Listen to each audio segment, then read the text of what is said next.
Okay. Yeah, I don't give a fuck. Sorry. Am I allowed to curse?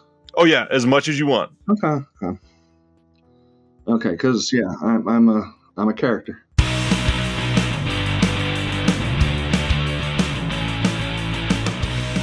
Hello there, and welcome back to the Disc Connected. I'm here with Stephen Biro, who is the man behind Unearthed Films, who's directed some films himself, and really just somebody that's been a part of this hobby/industry for quite some time.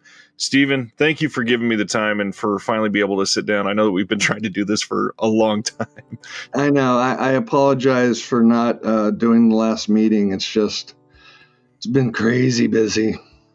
Well, I mean, let's start there, because it seems like Unearthed has stepped it up over the last couple of years. How do you feel like, what is the overall vibe about Unearthed over the last couple, we'll say 18 months? Oh, we're starting to kill it.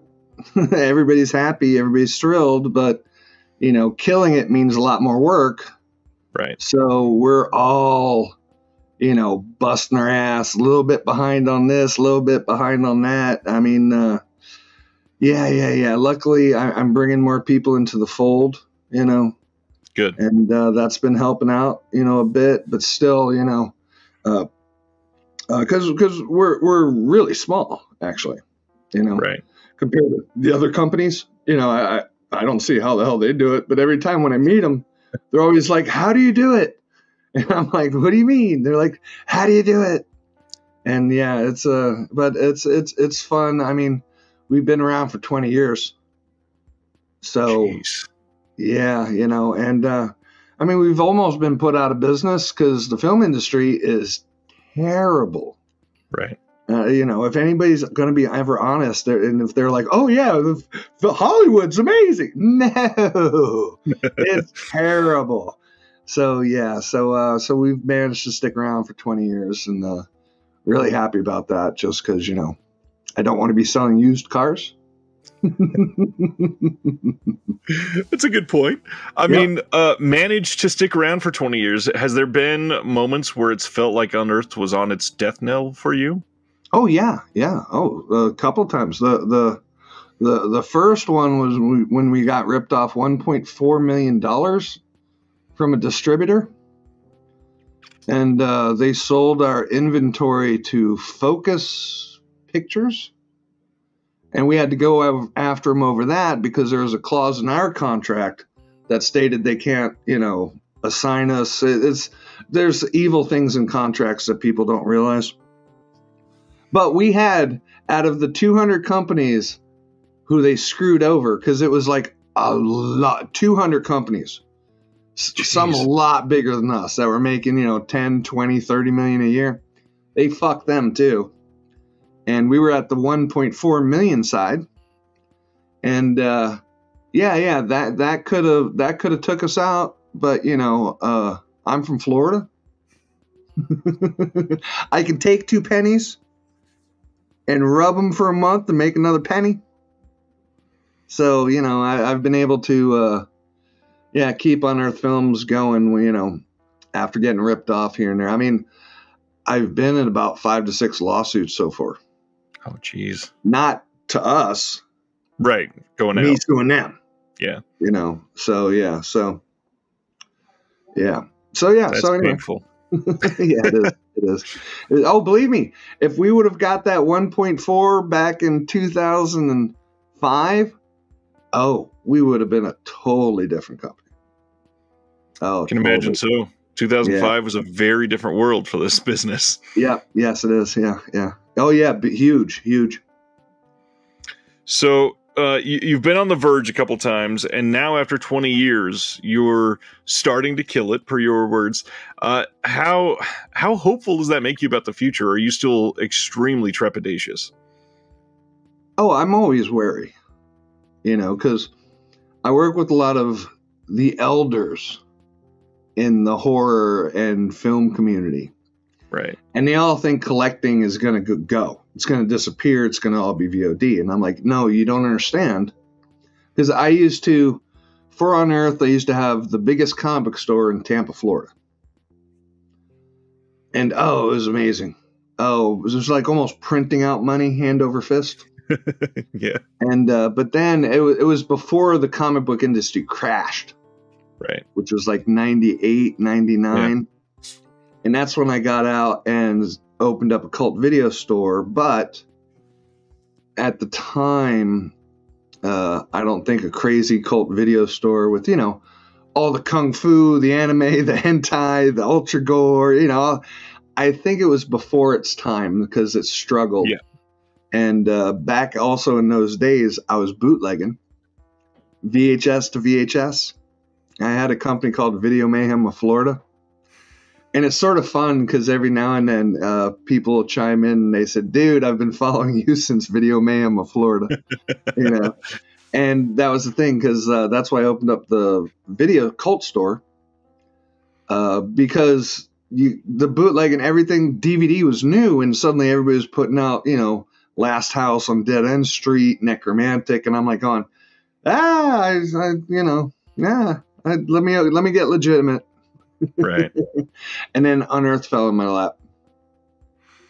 And Unearthed has been a godsend for a lot of people that like the more extreme side of cinema. And so many of these films, I dare to say no other of these labels would probably touch with a 10-foot pole. Would you agree with that?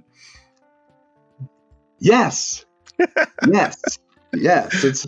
It's nice. It's nice. You know, it's like I've carved out a niche in the horror industry. And it's funny because I know normal horror people, and, you know, they're all like, Bela Lugosi, and Vincent Price, he's good, he's a wonderful, you know. And they're like, dude, I'm afraid to watch your movies. I'm like, it's a horror film, you know, you're supposed to be pushing your buttons, you know. I mean, yes, the creepy aesthetic and the Rob Zombie stuff is fun, but no.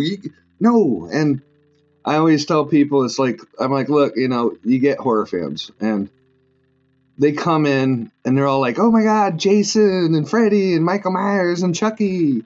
And then they're like, oh, it's Pinhead. And then they see all that stuff and they're like, oh, what else is there? And then they'll go to usually like Argento and Fulci.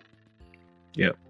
And then they watch the good stuff, which really, you know, it's like 5-6 films, right, for each. And then it's the other stuff, you know. And then they're like, what else is out there? And then they find the Japanese horror. They're like, oh, Takashi Miike, Audition, and what's all this other. Then they start getting into the crazy stuff because the Japanese have the crazy stuff to where, you know, they're squirting milk out of their nipples all over the place. Guys like with an umbrella and stuff, you know, you're like, what the heck? Then they're like, what else is out there?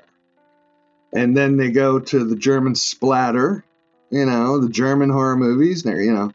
But then they're like, okay, hey, none of that's giving me a rush. What else is there? Yep. Then they come to me. At least that's what I like to believe, you know. Somewhere along the way, New French Extremities in there, I'm sure, for many people. And yeah. The Martyrs, and I mean, they had a great run. I don't know why they stopped. Yeah, they had I some really going. did. It could be. I really do wish they kept going with that. Yeah, it could be because the French government was actually subsidizing movies. Mm-hmm. You know, in Europe they do that. Fucking lucky Europeans. There's a lot of places they do that. It's crazy how much that they'll put a huge chunk just to continue making local films. And a lot of times it doesn't matter what the subject matter is. And it can be something wild off the wall. And, you know, some of them probably ended up on your label. Exactly. I mean, I talked to some of my European partners and filmmakers and friends, and, you know, it's like, some of them, I mean, that's how Uwe Boll got huge. Yep. He knew how to do the German government film funds, and he kicked ass. And he owns those movies outright. Yeah. Man, what the hell? I imagine sometime in the next couple of years we'll be getting a giant box set of all of his films. Could. Should. I mean, he offered me his first couple of films. Oh, yeah. They were like 1.2s on the IMDb's and stuff, you know. Yeah. And that's on a good day. Yeah. Yeah. Well, I would love to break down a lot tonight. So a lot of the different takes on Unearthed, especially over the last few years, what you have gone through as a director. One of the things that I really wanted to hit on first, though, is perhaps your take on why extreme cinema should be legitimized. I've had a couple different videos and interviews with people on here that we've discussed why some people who have faced super traumatic events might find these cathartic, or why people would turn to something extreme to feel, sometimes just feel anything, to be honest. But, you know, some of these emotions, some of these pushing outside of their comfort zones. But as somebody that's directed it and continued to put it out on a label, what is your take on that? What do you pitch to people as why it's legitimate art?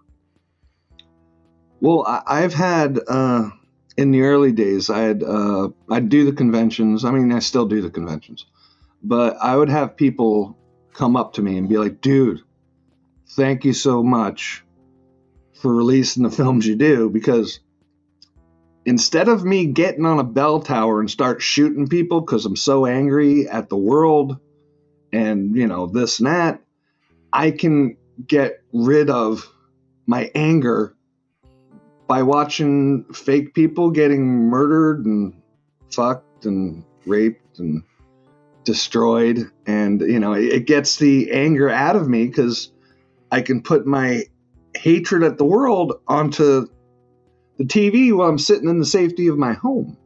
Right. And I've had a bunch of people tell me that, to where I'm like, oh shit, okay, so maybe I'm doing good. And that's why in the beginning we had the Unearthed logo was for the betterment of mankind. So yeah, I mean, I think the extreme movies, it's for a section of the horror industry, and I don't think that'll ever really get legitimized, just because, you know, you got normies looking at the stuff. Right. You know, I mean, I sold Netflix back in they took Philosophy of a Knife, Aftermath, Red Room, and a bunch of others.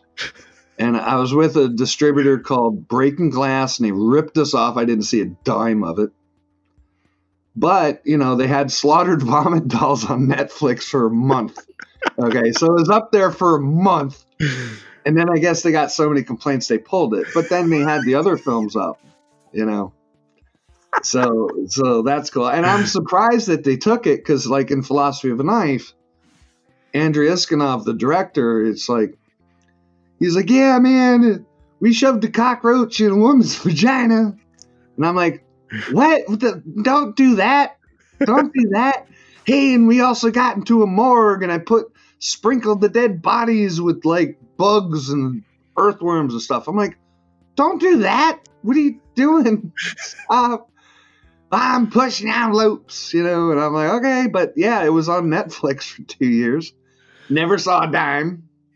Wow. But that, you know, that's part of for the course. I mean, the industry is shark-infested waters, and there's sharks, there's whales, and there's also fucking piranhas. Yep. And these are the people you want to stay away from, because they're just desperate, and they'll take every dime from you and just be like, oh, I don't know. Yeah. I've appreciated quite a few of the extreme films that Unearthed has put out throughout the years, but it seems like over the last handful of years, it's been, I don't know, attached to as this, almost like a new generation of fans are finally discovering these more underground, hardcore films, basically from like the 80s and 90s. And the number of people that didn't know about them that are discovering them now seems to be leading to some newfound success, like you're seeing with yourself. But some of these films have had crazy reputations. We're going to get to some of the deeper ones, like the obvious A Serbian Film. But it seems to me like a lot of what I felt about Unearthed started to see the sea change right around the release of The Untold Story. Did that feel that way for you? Yeah. I mean, that's when that's when our library started picking up. We were able to pick up bigger films, right? You know, and I mean, like I said, we're a small company, and you know, we've been ripped off quite a lot. And once we got into a specific section to where it's like, okay, now we can invest in bigger films, and we're investing in bigger films. And I mean, I'm shocked, dude. I mean, back in my bootleg days, The Untold Story, wow, man. I mean, that was, you know, that and Dr. Lamb and, you know, I mean, so I was shocked that we managed to get Untold Story out before anybody else grabbed it. Right. Everybody forgot the Category 3 movies for some stupid odd reason. Everybody's like, oh, we want, like, you know, 80s horror movies that are really terrible, but for some odd reason, people like them. and I'm like, oh, let's get the best movies out of Hong Kong. Let's work on Japan. Let's get Spain. Let's this and that and this and that. Because, you know, it's like we're all labels searching for movies. Of course. And some movies have, like, problems. And I was pushing one of my guys who finds actually films. He'll fix copyright issues. He'll fix this and that. And I'm like, dude, Trick or Treat. Get us Trick or Treat. And he's like, dude, there's so many problems with that. He's like, when I got time and I want to deal with the hassle, I'll try to fix it. And then I saw Synapse just announced it the other day. I'm like, oh, you motherfuckers. I'm like, yeah, hey, you know. So, yeah, I mean, that's the thing. Synapse, they're doing great. They got some movies I would have loved to have put out, but, you know, they actually got paid, you know, quite a bit back in the day. Yep. So they can continue to grow, you know. And it's really only a two-man situation over there. Of course. But, you know, and the thing is, I know everybody thinks Don May, like, does all the scanning and telecing. No. No, is other people I know. I mean, like right now, the guys who are doing our scanning are the guys from Severin and Vinegar. I forget the name of the company, but it's those guys.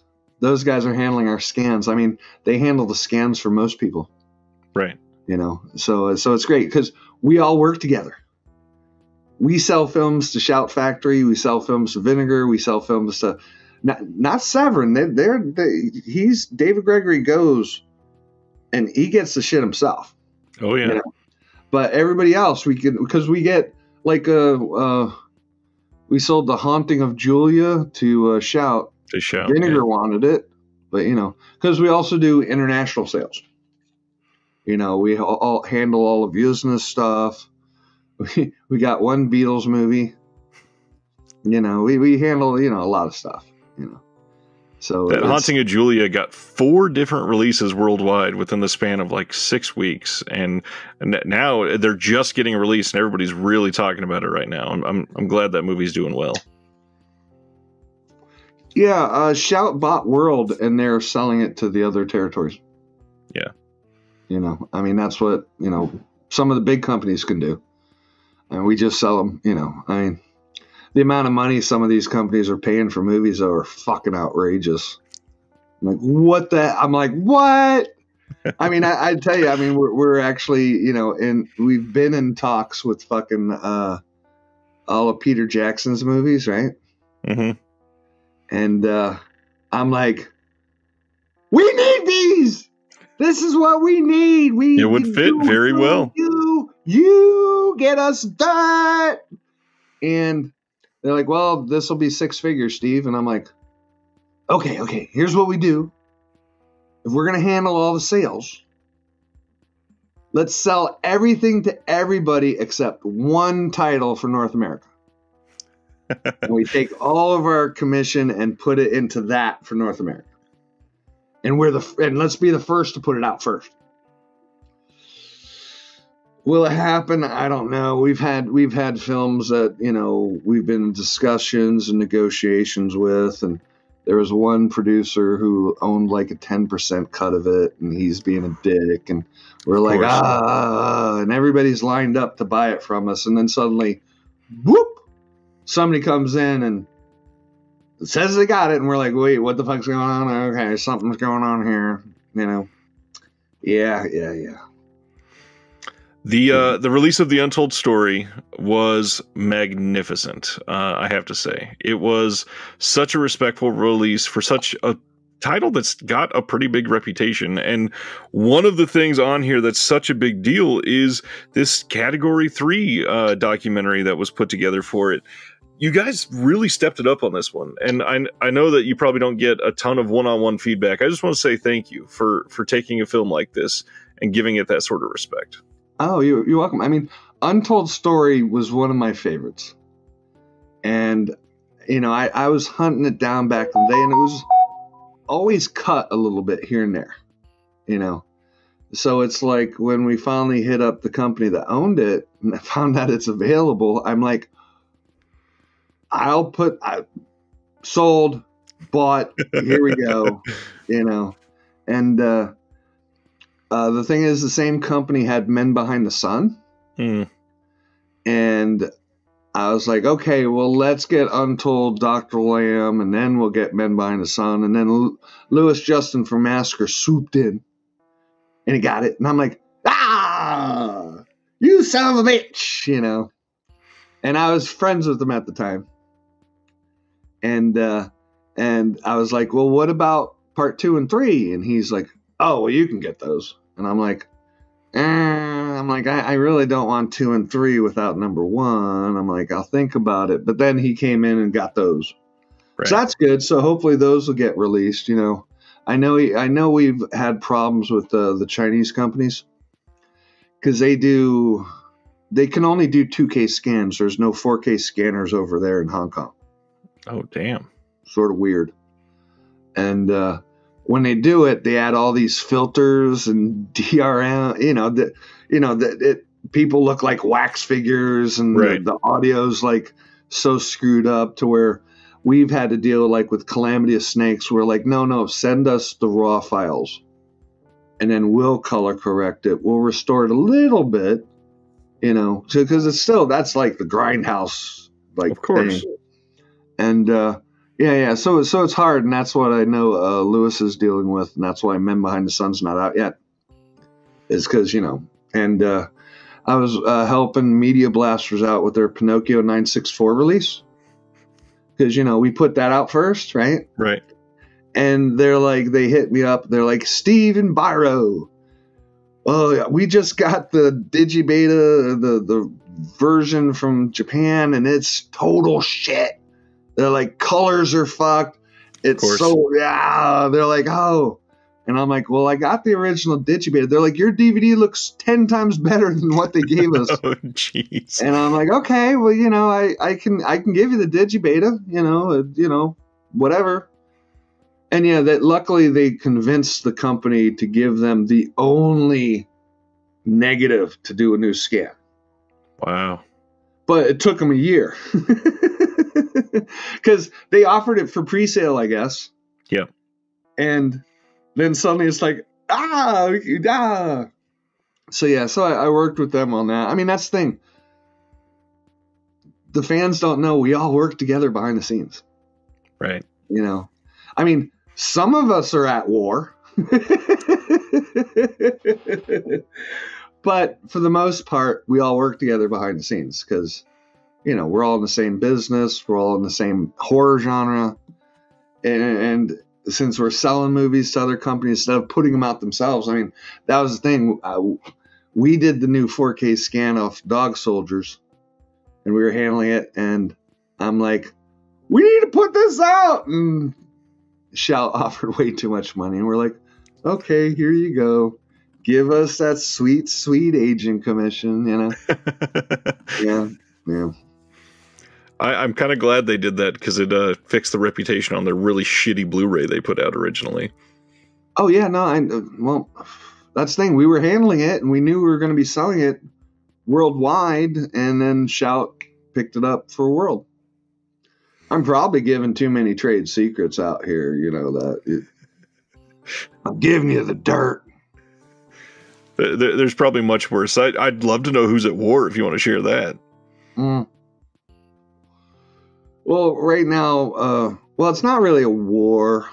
It's like me and Lewis Justin were good friends. He's actually in Slaughter of the Swine. The new AGP coming up. Yep. And we were working together and shit. And he's a good guy, And we got into a fight over August Underground. So now he doesn't take my phone calls anymore. Lewis, if you're watching this, dude, give me a call. What the fuck, man? It happens all the time.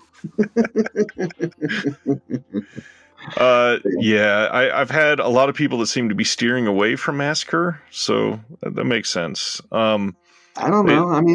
He did put out The Philosophy of a Knife. I actually need to buy it because that was the first movie I produced. And I want to see if they took my name off the fucking credits.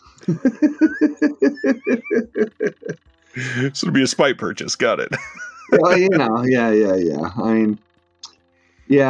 I've had a couple of nutty directors now and then. Yeah.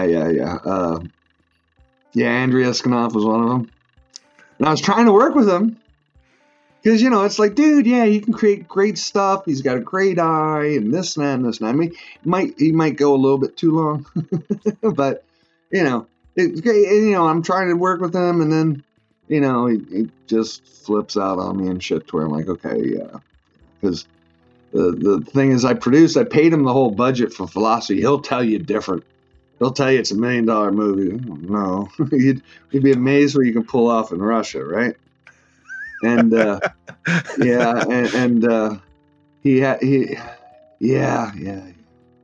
it's a shame, I've worked with a couple. I think the only other hardest one was Lucifer Valentine. Well, you brought up the AGP series, so maybe we should break into some of this. So this is one that you have directed. We got The Bouquet of Guts and Gore. We've got Song of Solomon, and both of these were done by you. So let's get some of the directing tips behind. What do you feel is like one of the most difficult aspects of trying to direct some of these more extreme movies? Obviously, makeup and effects are a big part of it, but it seems like a lot of people, especially in your stuff, try to focus on some more of the acting than what you'll find in some of the other films. Doing independent, sometimes you'll have amazing actors and sometimes you don't. And basically that's why I had the two chicks tied down to two beds, chained by their neck, drugged, right? Because, acting is hard. And that's why with the first one, Bouquet was my first movie, right? And everybody thought I was fucking nuts. They're like, dude, your first movie is going to be a prequel to Flower, Flesh, and Blood from the Guinea Pig series? And I'm like, yeah, man, and everybody's like, dude, what? Aren't you nervous? And I'm like, no, I surrounded myself with people who I knew what they were doing. I had Marcus Cook on effects. I had Van Beber on the film camera, the 8mm.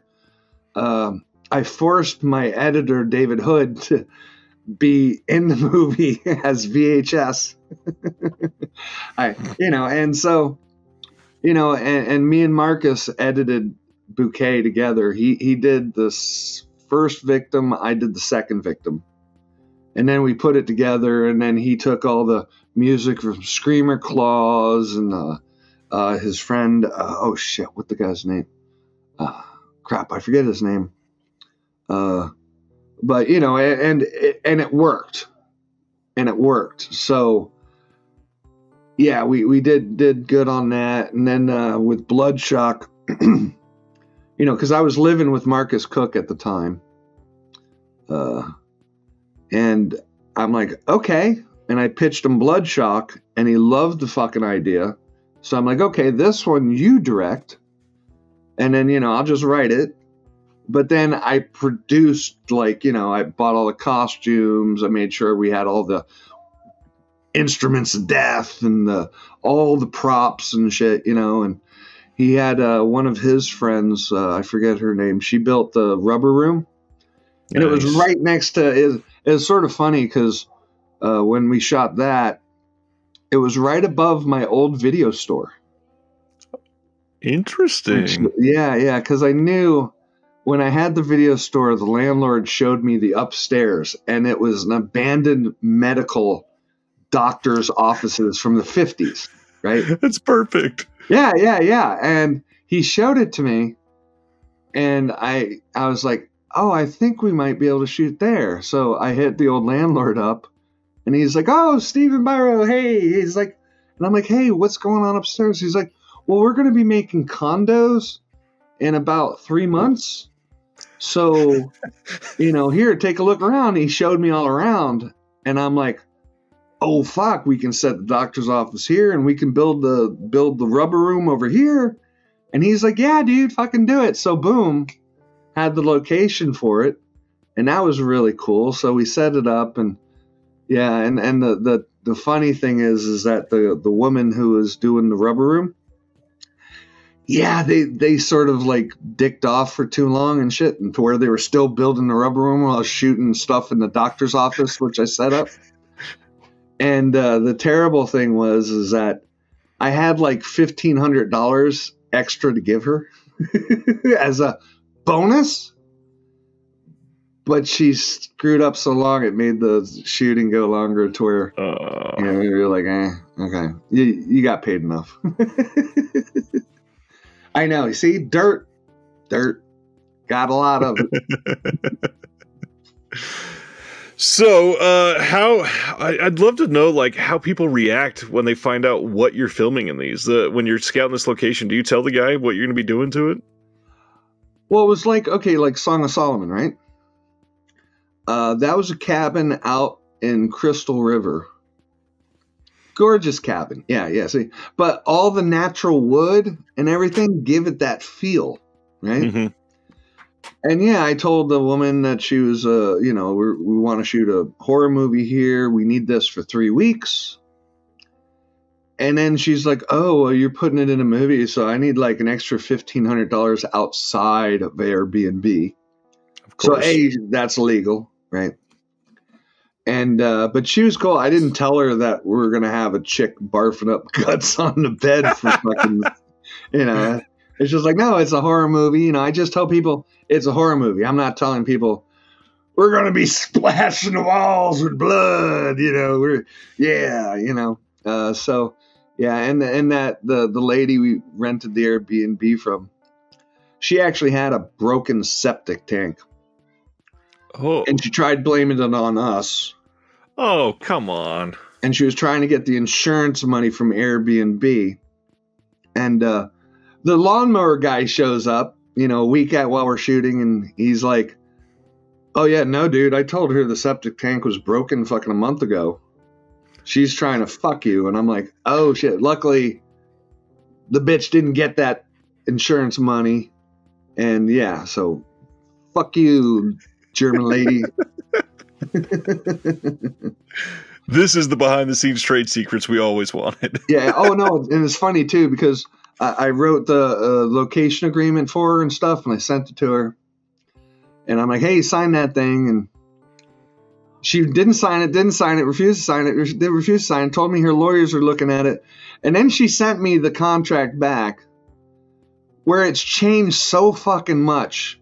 And it's not in legalese. It's like in, I don't know what the fuck I'm doing, so I'm going to add some stupid shit. And so I called my lawyer, and the lawyer's like, oh, yeah, dude, actually, you don't have to sign that at all. He's like, you're already on the property. She agreed to it orally and via email. So he's like, you don't need a contract. So tell her to fuck off. So I told her, fuck off. Nice.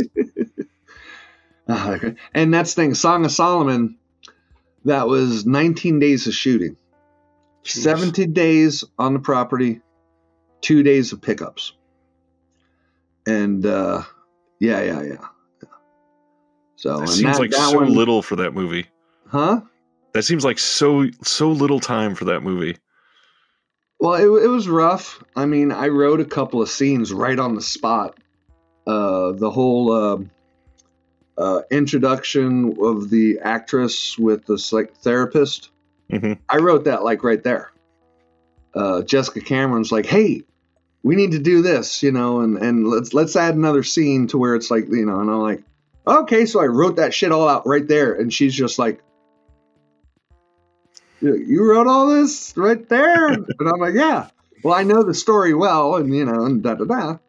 So yeah, so that was like a quick, and we were going so hard and fast on it too. There were times we were up 20 hours a day, and my DP Chris Haliki. He's a more professional guy than me. And he's like, hey, man, we should only work 12 hours. This 16, 20 hours staying is bullshit. And I'm like, okay, I'm sorry. I didn't know. I'm used to the independent thing to where we just work until we all collapse. I mean, yeah. It's one of those things.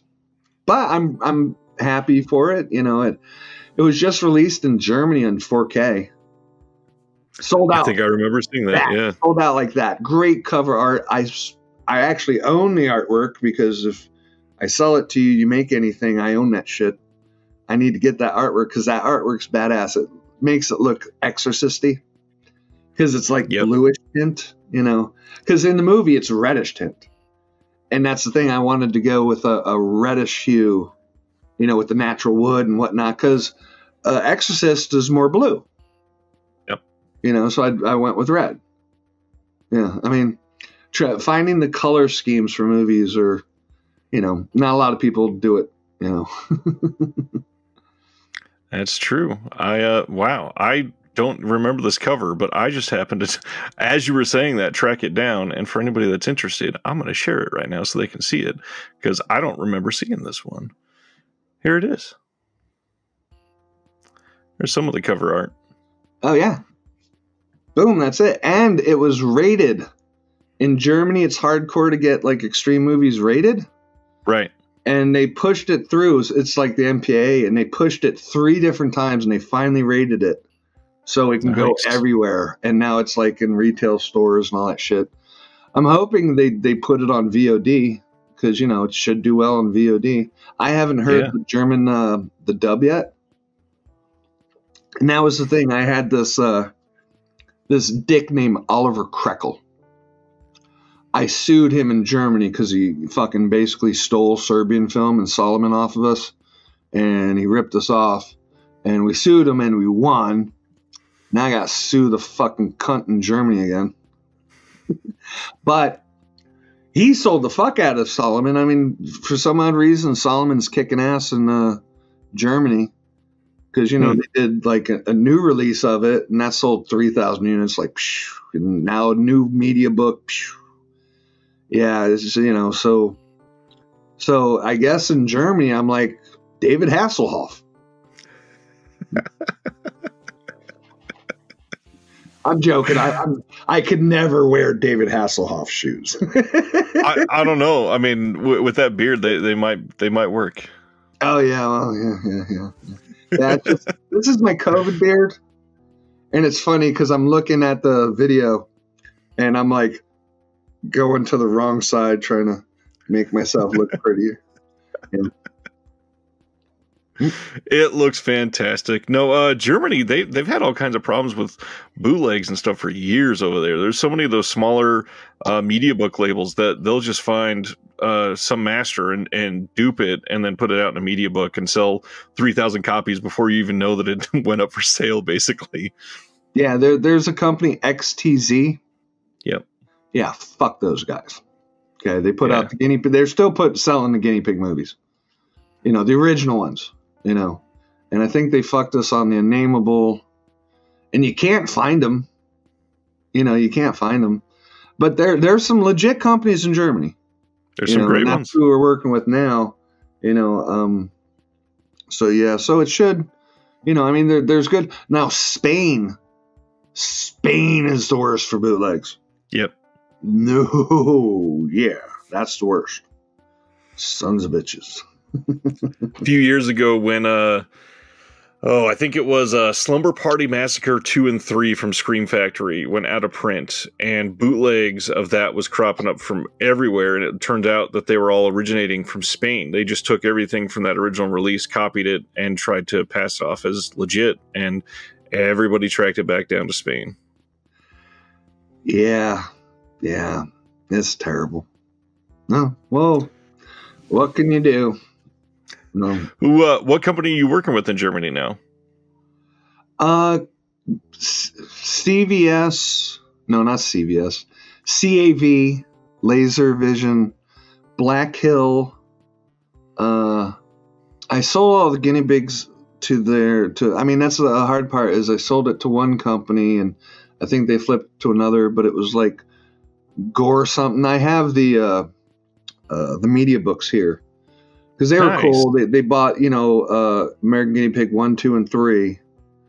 They wanted Solomon, but they wanted to pay me too little, and I was selling it to that Krekel fucking dick for 10, but he only paid 5, and then just never paid the rest. And so it's hard. But once you find the honest people, you stick with them.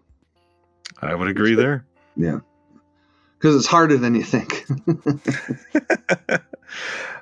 So I guess going back to the current slate of Unearthed, so we had Untold Story, and then like the next handful, I'm going to throw out some of the big ones for me. Just the Asian cinema has been killing it for you guys. So Evil Dead Trap was seemingly pretty big. Then out of nowhere, I just threw this one in there. I don't know how this is sold for you, but I love Tokyo Decadence. And then the big one, Dr. Lamb, seemed to make a huge imprint for you guys. How did those three do for you? Well, amazing. I owe money. Royalty reports, I mean, Tokyo Decadence we've been handling for years. And I'm just like, dude, it was like one of the first NC-17 movies. Yep. And I'm like, why in the fuck are we selling to other people? That's the thing. That reputation alone should make it a big seller. Yeah. Oh, no, it's doing great, and that's the thing. It's like, because we handle so many movies for international, and my guys, they're finally seeing that, hey, we actually make a lot more money putting it out ourselves. And I'm always like, hey, what the fuck, man? So, and that's why you see our catalog growing. Right. Going into different things. Because I asked the fans online, because we got our closed Unearthed group where everybody's, and I asked them, I said, hey, guys, do you mind if I put out a couple of normal movies so we can make a bunch of money so we can make more baby fucking movies? Yeah, you can only make so much movie, but Serbian Film, yeah. And we helped him out. We sued another company here in the U.S. that released it first. We won. I made him a bunch of money. I mean, yeah, this industry sucks balls, but and I'm like, look, we can only make so much money off of snuff films, man. Let us get and I'm like, hey, how about like an NC-17 hardcore crazy gangster movie? You guys up for that? They're like, oh fuck it, dude, we watch everything. We just don't we just don't need to watch necrophilia all the time. We watch everything else too, and I'm like, okay, great. So that's why we're getting, we're expanding, because then the amazing money turns into other amazing products, right. All across the spectrum. We'll always have our edge, yeah. The one after that seemed to be a little out of left field for some people is No Escape. However, though, this movie has been everywhere since the day you released it. It seems like so glad this came out, and then to have it come out right after Ray Liotta's passing, that was a big thing, I'm sure. Oh, dude, no. Here's the problem. Well, here's what happened. We set up the newsletter. It was scheduled to go, worldwide, social media, everything, right? and it was set for Friday. Ray Liotta passed on the Thursday before our announcement. And I was like, oh shit. Hey, pull the plug. We can't have it the day after. And Right. we were all like talking like, okay, when can we announce it? I'm like, I don't know, give it a week or two, let it calm down a bit, and we actually made the announcement like a week after he passed.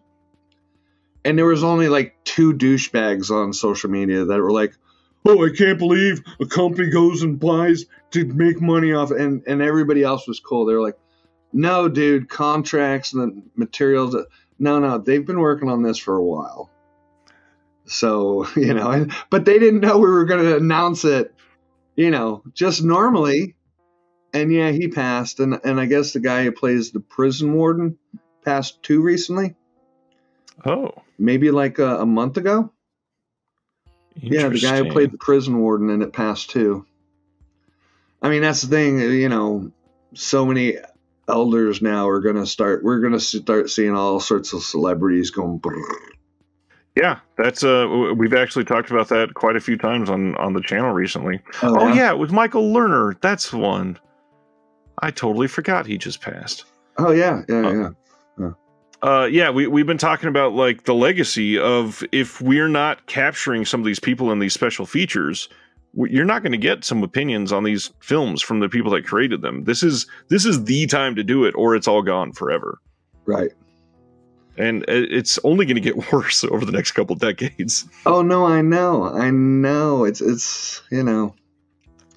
well, it's the ring of life. People are born and people are dying. We're in the middle. Hey, let's not run to the den. Yeah. Yeah, I mean, that's the thing. It took us forever to get the interview with Martin Campbell and Gail Ann Hurd for the release. And here's the stupid thing is that I had a guy who knows them both, and he was doing the extras, and he hit them all up and said, hey, and they're like, yeah, let's do it. And then a German company had the rights to it, and they hit them up, and they did interviews with them and this and that. They thought it was us. And then, we're like, we hit them back up. Hey, okay, you ready? And they're like, well, we already did it with you. And it's like, what? And we found out it was a different company. And is that the one that's doing the 4K right now of that? Yeah, but that's an up convert. It's not 4K. Right. It's, that's why we stuck with the 1080, We'll hopefully we'll find the negative later and probably redo it, for 4K. Because it's a big seller.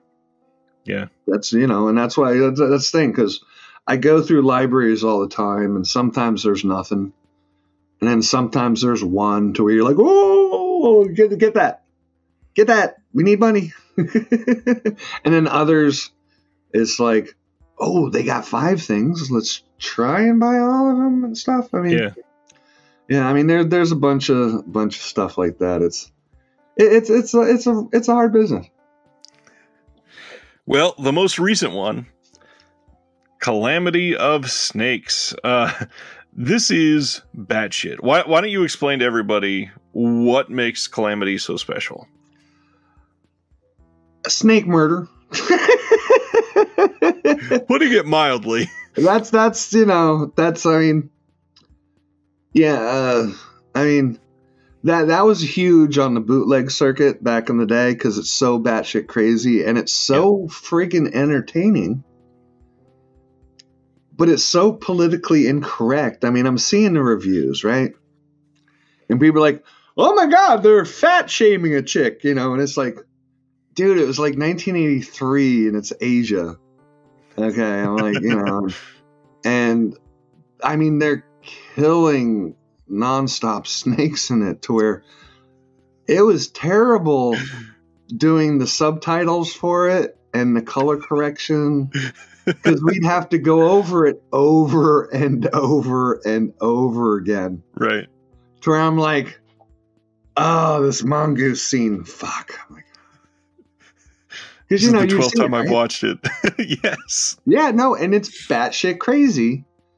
And luckily, my my editor David Hood, who edited Song of Solomon for us, and he's my main dude over there. Over here, he does so much. He does all the work, really.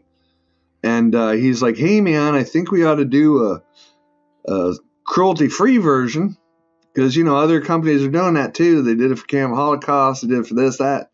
And I'm like, well, how much is going to get cut out of it? He's like, I don't know. And we announced that we had a cruelty-free version. And everybody online's like, what's it going to be? 10 minutes, Right. And I wanted to do a joke to where it was like, really, really cruelty-free version. And it would have been just the title sequence and then the end credits. The credits. Just for a joke, But we didn't have time because that one was a labor of love because we had Colin Waddle and Naomi, I want to say Campbell, but I know it's not. They worked on the documentary From Shaw to Snakes for us, that took a bit. But yeah, and then we had an alternate version that we found that had 30 seconds of a sex scene extra that you don't see anything. But it's just extra, So we put that on there and, cruelty-free version, the documentary, and we managed to get an interview with one of the stunt guys and one of the main actors, and that was great. And Colin Waddle and them helped out with that. They're great people, And yeah. I mean, it's an amazing fucked up movie, And the thing is, I'm looking at it going, there's so much snake murder in it. We got to do something to help the snakes, man, And I found the SaveTheSnakes.org organization, and they help saving snakes worldwide. So we're taking a percentage of the profits to throw there. And I was just doing it because you feel guilty watching the movie. When I'm putting it out, and I'm like going, okay, we're going to do this and stuff. But everybody's digging that. So that's awesome. I mean, we didn't do it we just did oh, this is fucked up. I like snakes, Right. It's just I had to do it. And that's the thing, the cruelty-free version is cut by 12 minutes. Which really isn't that bad in the grand scheme of it. Yeah. I mean, it doesn't, that's the thing. Now, there's parts where all the actors are jumping in the air and landing on snakes. But you don't see any devastation or anything. So we took out all the real snake murder. And it was 12 minutes. But if you watch it, it's still really fucking fun. It's like you wouldn't even notice, that. Now, if you watch the uncut version first and then you watch the cruelty version, you're still going to be just as entertained. Yep. But you're just going to be missing all the snake murder. It's terrible. I mean, I had... people thought I was crazy going to put it out. They're like, dude, no, what, in this PC culture thing with everything going on, you're going to put that out? And I'm like, yeah.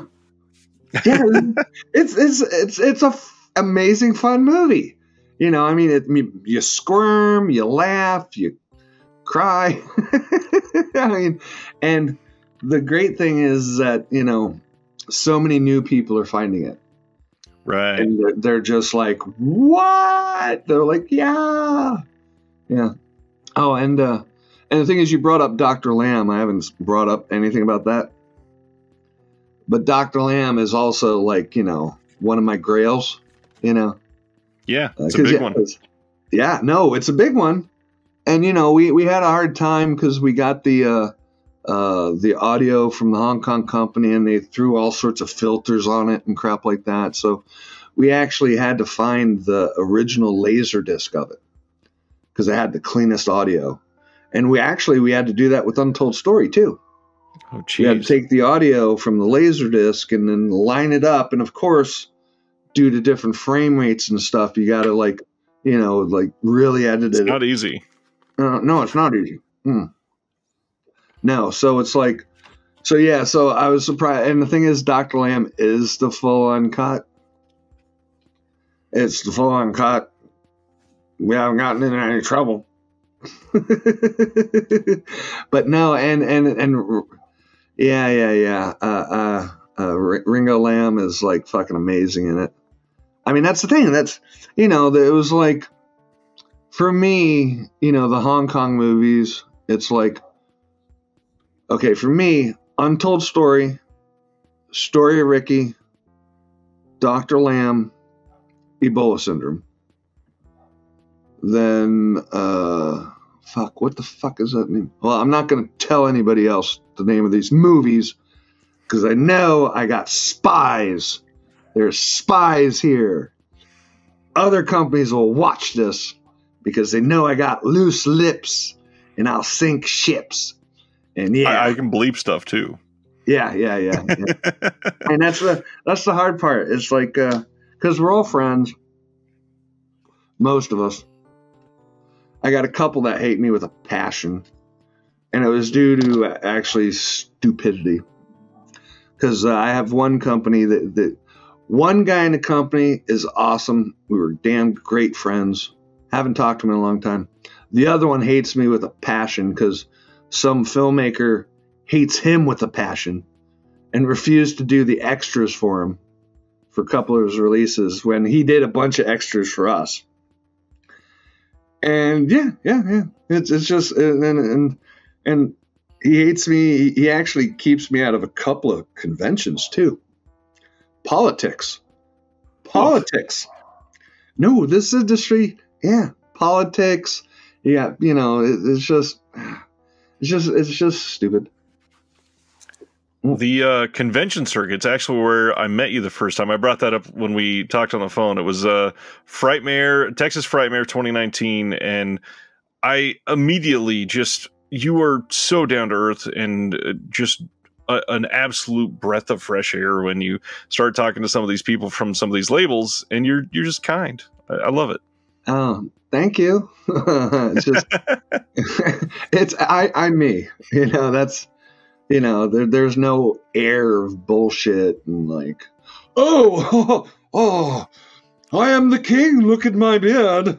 Oh, it's like, no, it's like I'm just a lucky Florida boy who managed to fall into this and just kept it going. And I'm happy that I can make other horror fans happy. I'm happy that I can exist.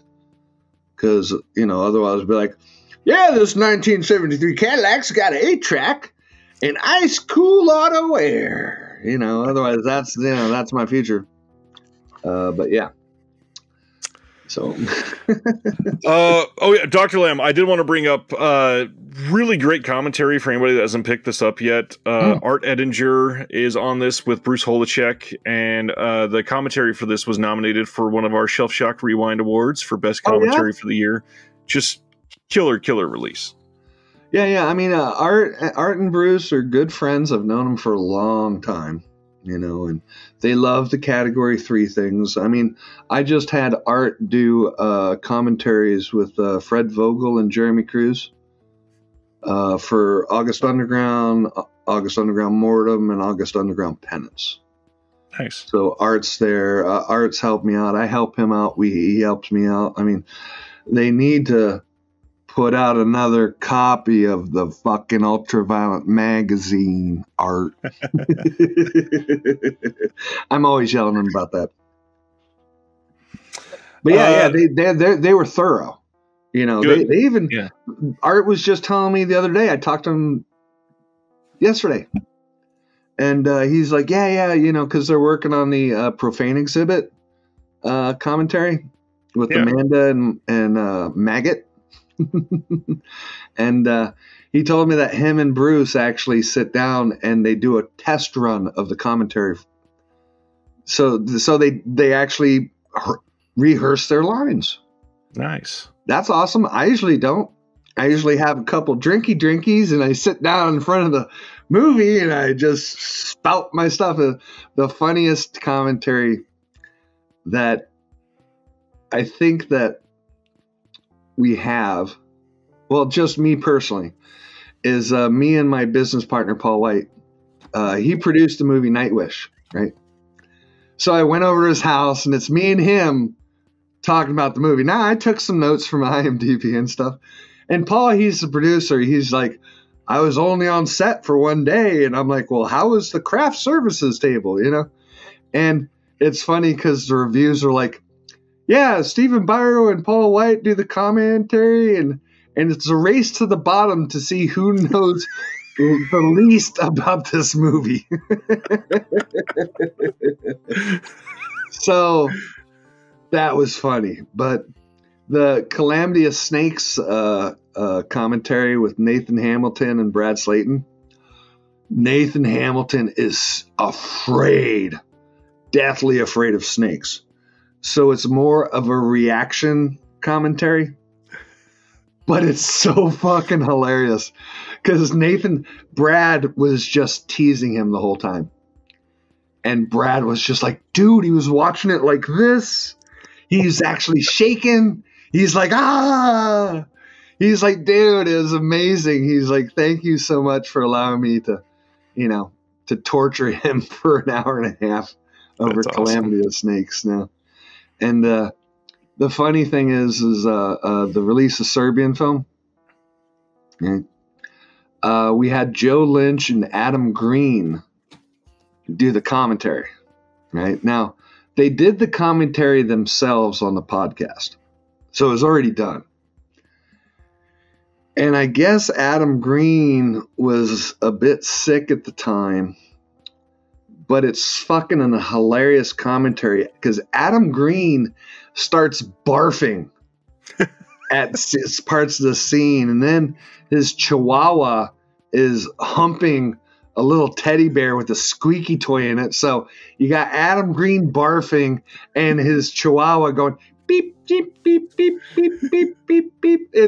It's hilarious. So what and that's the thing. I want to do a bit more serious commentaries, but I want a fun commentary as well. Of course, yeah. Because those are fun. Because I don't know if you ever saw the what was that South Park movie, the Cannibal Cowboy thing they did. I've not actually. They did a Cannibal musical. Cannibal the musical. There we go. That was boom. And there's a commentary with Matt and Trey. They're shit-faced drunk.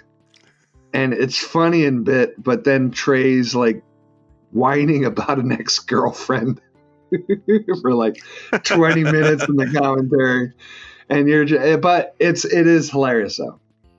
So, it's like the commentaries that Arnold Schwarzenegger does. Have you ever bothered? Oh yeah, I tried one. I've only seen clips, and he's like, oh, and look at me. This is why I pick up the tree and I walk down the stairs, and look, I am holding the tree, and then I set the tree down. He just tells you what he's doing in the movie. No insights, no nothing. He's like, oh, look at this. I pick up the gun, and then I load it. Look, I am loading it. I know that's not really a good Arnold Schwarzenegger impersonation. I mean, it's better than the commentary. Yeah. So, who was it? One label I was talking to, and they were like, yeah, some of these films we could probably do 3 or 4 different commentaries, but I mean, why bother? And then I started to think, because there's so many different styles of people that want to hear different things about these films. I mean, 1 or 2 is great if you can do a couple. Right. I would love to have like a scholarly, really important one alongside just like a hilarious drink along commentary. Right. Oh yeah. Well, no, did we do a drink along one? I don't know. I don't think so. I don't know. I mean, I forget. They all blend in after a while. And the thing is, I try not to do any commentaries myself because I'm not a film historian. Right. I don't know who half the actors are unless they've been, in my face, and, because I'll talk to other film guys and they're like, oh, it's like, remember Banana Man? Of course. Yeah. And he was like, oh yeah, Waitresses 1973. That stars Jamie Heathery and directed by blah, blah, blah, blah, blah. No, that's not me. I can't tell you none of that shit. It's like, oh yeah, that's the dude from that other movie that I don't know the name of. I am definitely not a film historian. Now, if you tell me, hey man, what's that movie where the guy's jerking off and killing himself? I'll be like, Necromantic. What's that movie with the? I'll be like, boom. I'll be like, boom, boom, boom. But that's it. That's it. Because back in my bootlegging days, I had tons and tons of movies. You watched everything, yeah. Tons of everything. So it's like, so I know the extreme horror, and I know the fucked up movies, and I know the cool shit. And, and it's like, yeah, I think that's why I got tagged to start Unearthed. It's just because I knew my shit. But, yeah, I don't know my shit that well. Because, like, my commentaries would be like, oh, well, beer, oh, yeah, look at that. I sound like Arnold Schwarzenegger and stuff. Oh, and look, they pick up the log and, they walk down the street. Yeah. As a palate cleanser, I guess, we'll get back to the extreme stuff. Let's talk about this and the dub that's on this release. Oh, dude, did you watch the dub or did you watch the subtitled? Well, I watched the subtitled first, then you and I talked on the phone, and then, oh my god, I went back and watched the dub. This is such a great release, first of all. I think that there's a lot of people that overlooked this for some reason. Yes. I don't know how well it's done for you. Not this movie that good. Is so worth it. So worth it. I know. It's a diamond in the rough. You actually laugh your ass off watching the fucking thing. Okay? And I'm just like, dude, this is... And we went all in on it. That's why we did the dub with me and Screamer Claus and his gang of voice miscreants. And yeah, it's a delight. When I've watched plenty of comedies. How often do you laugh out loud? That's a good point, especially modern comedies. I know. I watched that damn Sherlock Holmes movie with fucking Will Ferrell and fucking... Why? What the fuck? Well, because, Step Brothers, right? Okay? And that's the thing. The thing is, the Step Brothers laughter quotient is just as high as the old man laughter quotient. Because when I've shown that in theaters, the audience goes... They're laughing nonstop through the whole fucking thing. And that's the hard part with new movies. New movies, people don't know. You got to push and promote. We promoted hard. Oh, baby, come over here. This is really hearted. But you got to push and promote. And we actually hired a publicity guy for it. He shit the bed. I fired him. I'm like, boom, fuck you. I fired him, and but still, we're pushing and promoting and stuff. It's free on Tubi. Yeah, that gives me a couple cents. But yeah, and that's the thing. New movies are hard, and we're not a huge studio to where we can't shove it down everybody's throats, because that'd be awesome. Because that one, the Old Man movie. Yeah, that's going to have a theatrical in the UK now. I guess limited theaters. Yeah, it's going to, and they're probably going to buy our dub for their release. Sweet. Because, yeah, I mean, we did a good job on the dub. I mean, I played the fucking chicken, man. I was the chicken, dude. Okay, I was the chicken, the drunk milk enthusiast. I was the red-headed lumberjack with one arm. This sounds like a fever dream if you don't know the movie. I know. And I played the newscaster, So yeah, and Jimmy played the horny tree god. And that movie's a delight. And I'm sort of upset because it didn't catch on, but everybody who does see it laughs their fucking ass, and they're like, holy shit, I saw this, they'll post about it. So I think it's going to take a bit for it to get out there, and the problem will probably be in 10 years it's going to become a cult classic. Yeah, because it's about milk. we all have milk in our cereal and our chocolate milk and stuff. Yeah. I think it'll grow, and then probably the next release it'll do well, but then those guys are probably going to hit me up to buy our dubbed version. Because that's when I'll be like, boom. Because dubbing a movie is really expensive. But it's me and Jimmy Screamer Claus, and Screamer Claus knows what he's doing because he does animation all the time. I'm trying to get him to do a re-release of Where the Dead Go to Die and Where Blackbirds Fly. Desperately pushing him to do it, dude, because people are just still flipping out on the movie. Yeah. Yeah. That would be awesome.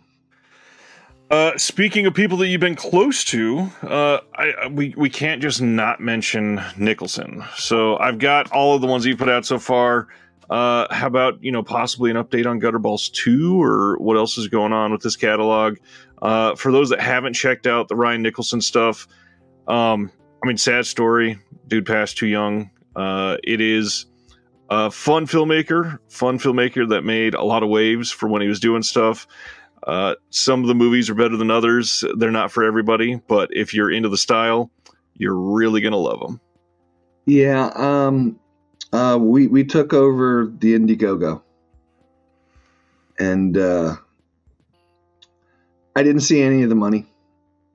He went and made it with his stepfather, Roy Nicholson, and they shot it, and all sorts of weirdness went on behind the scenes with budgets, people from Germany throwing him money, and all sorts of weirdness stuff. And I'm pretty sure, the tumor was affecting him, but nobody knew it yet, Right. So actually, huge update.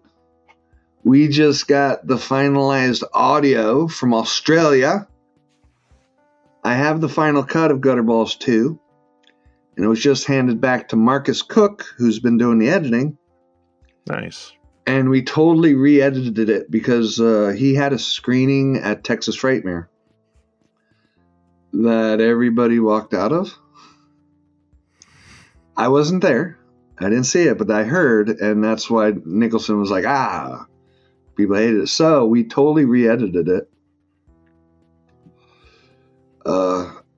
It's got a secret to it that I can't tell you because, like, the Indiegogo had Gutterballs 2 and then Gutterballs 3, which never got made, but he was shooting something else. So we did something unique that I think will get the fans happy. And the thing is, people were also buying Gutterballs 3, but we also rescued his Big Fucking Monster movie.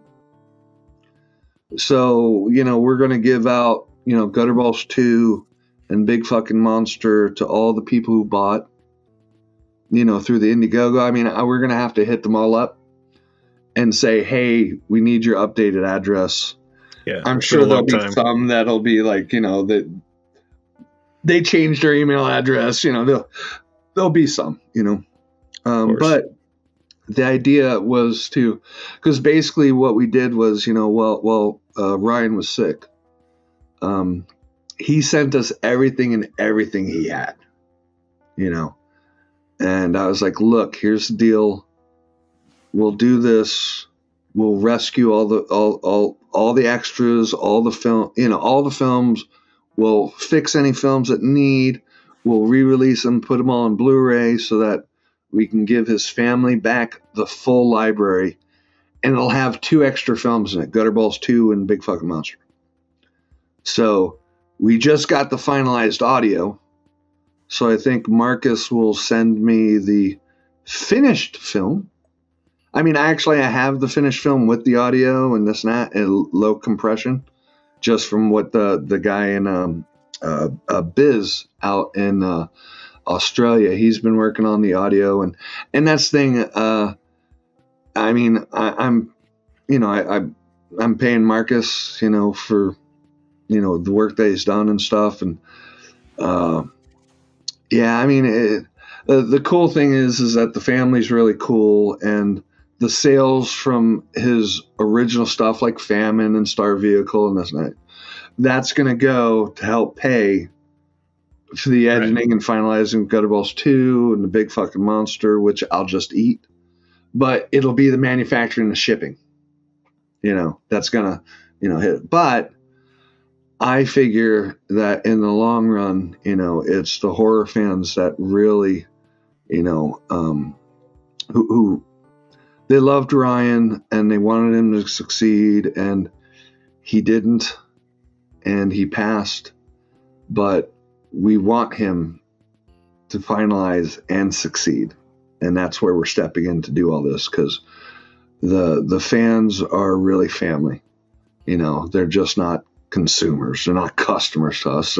They're what keeps us alive. We're all together and we hang out and we all talk, and it's like, no. And so I want to make sure that everybody's hooked up and stuff. And the cool thing is that Roy Nicholson, he sent me 100 copies of the bootleg version of Gutterballs, which has like the songs from Loverboy in there and Van Halen and all sorts of shit, and that was one he was selling on the sly. But Roy had 100 copies, so anybody who bought like any of the bigger, like Ryan offered fucking a small bowling ball bag filled with all the fucking movies, a triple X rated version, and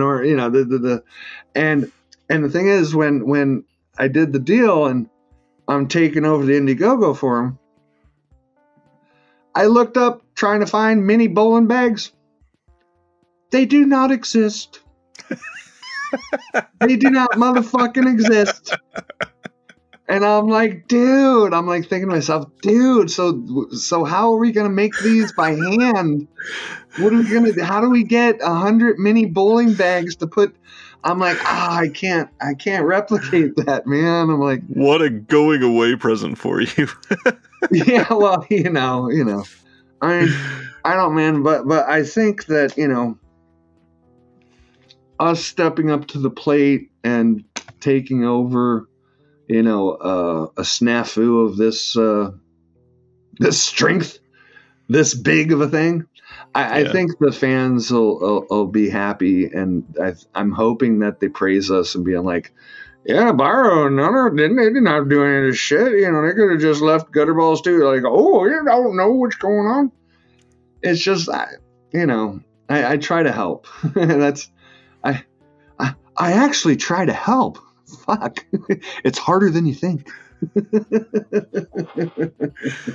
I think we're going to find that there's a lot of people that have discovered Nicholson's stuff because of Unearthed after he passed. And there's a number of people that would have probably donated to the Indiegogo if they knew about him and these films beforehand. It's going to do pretty well, I'm sure. This is a big deal. Yeah, I think because what we're going to do is, after we manufacture, because now it seems like Gutterballs 2 is now almost done. I think we got fucking like a week or two. Okay, I think that we will offer, hey, if you missed out, here's your chance to get the Gutterballs 2 limited and the Big Fucking Monster. I'm hoping the sales will help pay for the shipping and all that crap.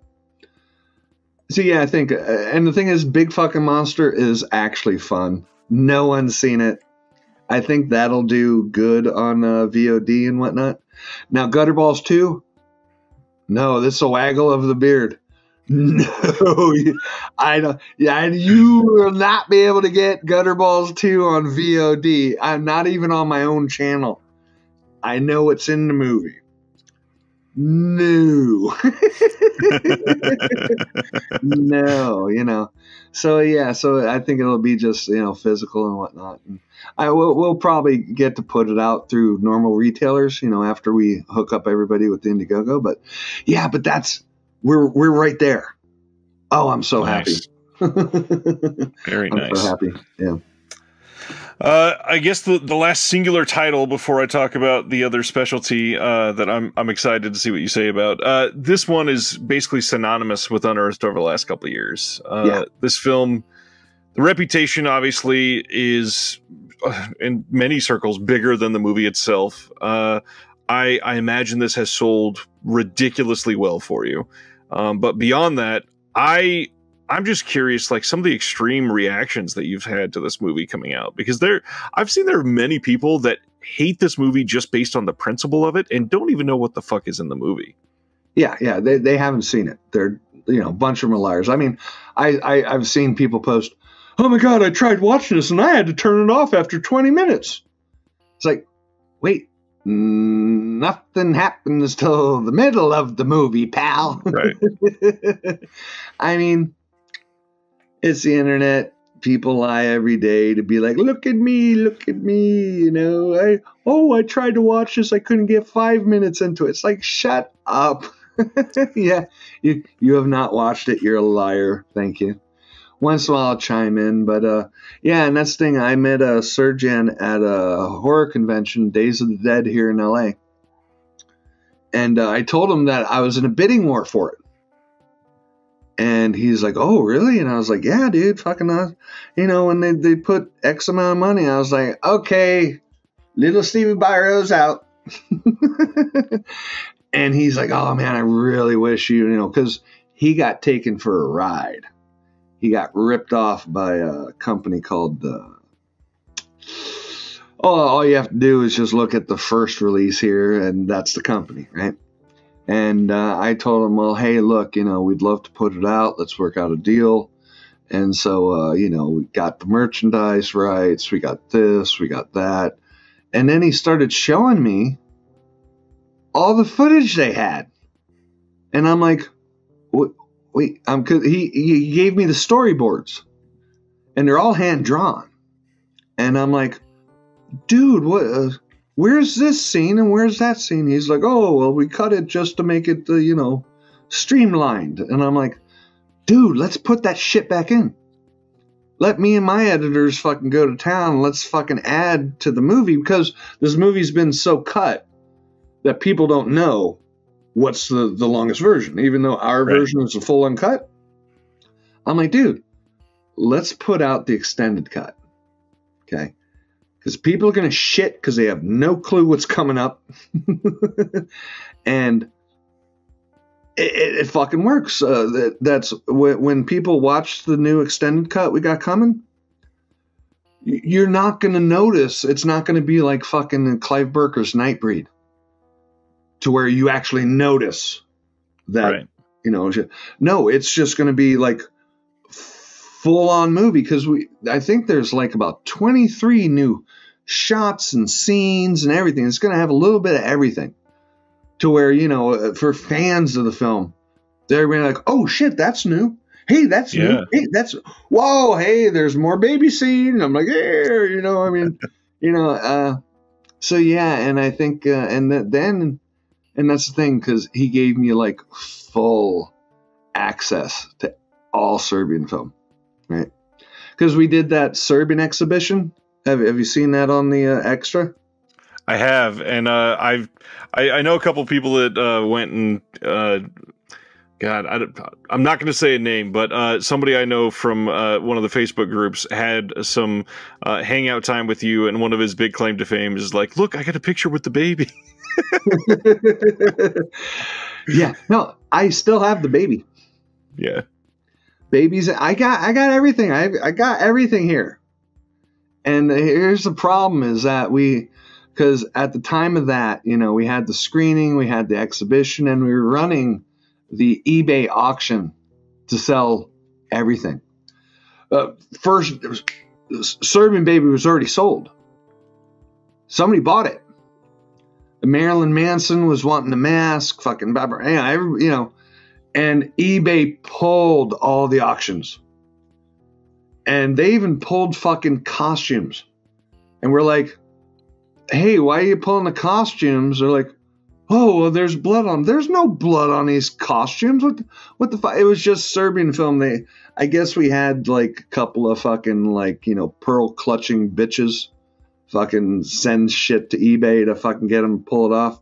Of course. But then you could still find Serbian film on eBay, but it wasn't under movies. It was under like home and garden appliances. You know. So yeah, so it's just so stupid, and that fucked us up a little bit. Because the amount of work we put into that, oh man, that was a lot of fucking work.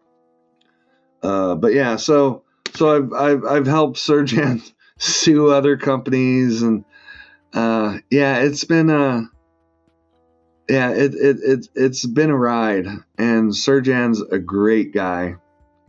And, you know, he used to live here in California trying to work in the movie industry and shit. And everybody was interested, but when the money people are like, wait, what movie did he do? Wait, this is the baby fucker movie? Oh, we can't do that. But, and the thing is, he's got some amazing scripts, and me and him are working on a script called Wolfer Down. Ooh. It's part me and part Serjan. Interesting. And as a sophomore effort, people will shit their pants if we can ever get this made. Okay. And all we need is 300,000 because he made Serbian film for 300,000 in Serbia. So 300 would what we need. Wow. And I'm just starting to fucking put the feelers out now because I want this guy to make another film because he needs a sophomore effort. Oh, yeah, for sure. You come out of the gate with that film for your first film. I mean, yeah, mine was Bouquet of Guts and Gore. The other films, you know, I wrote or, you know, I produced and shit. But Bouquet was my first directorial effort. And the only reason it's as it is because I had a good team. But Serjan's got an amazing team. All those people are still available. Milos is ready. Fucking Vukmir, the directors, everybody's ready.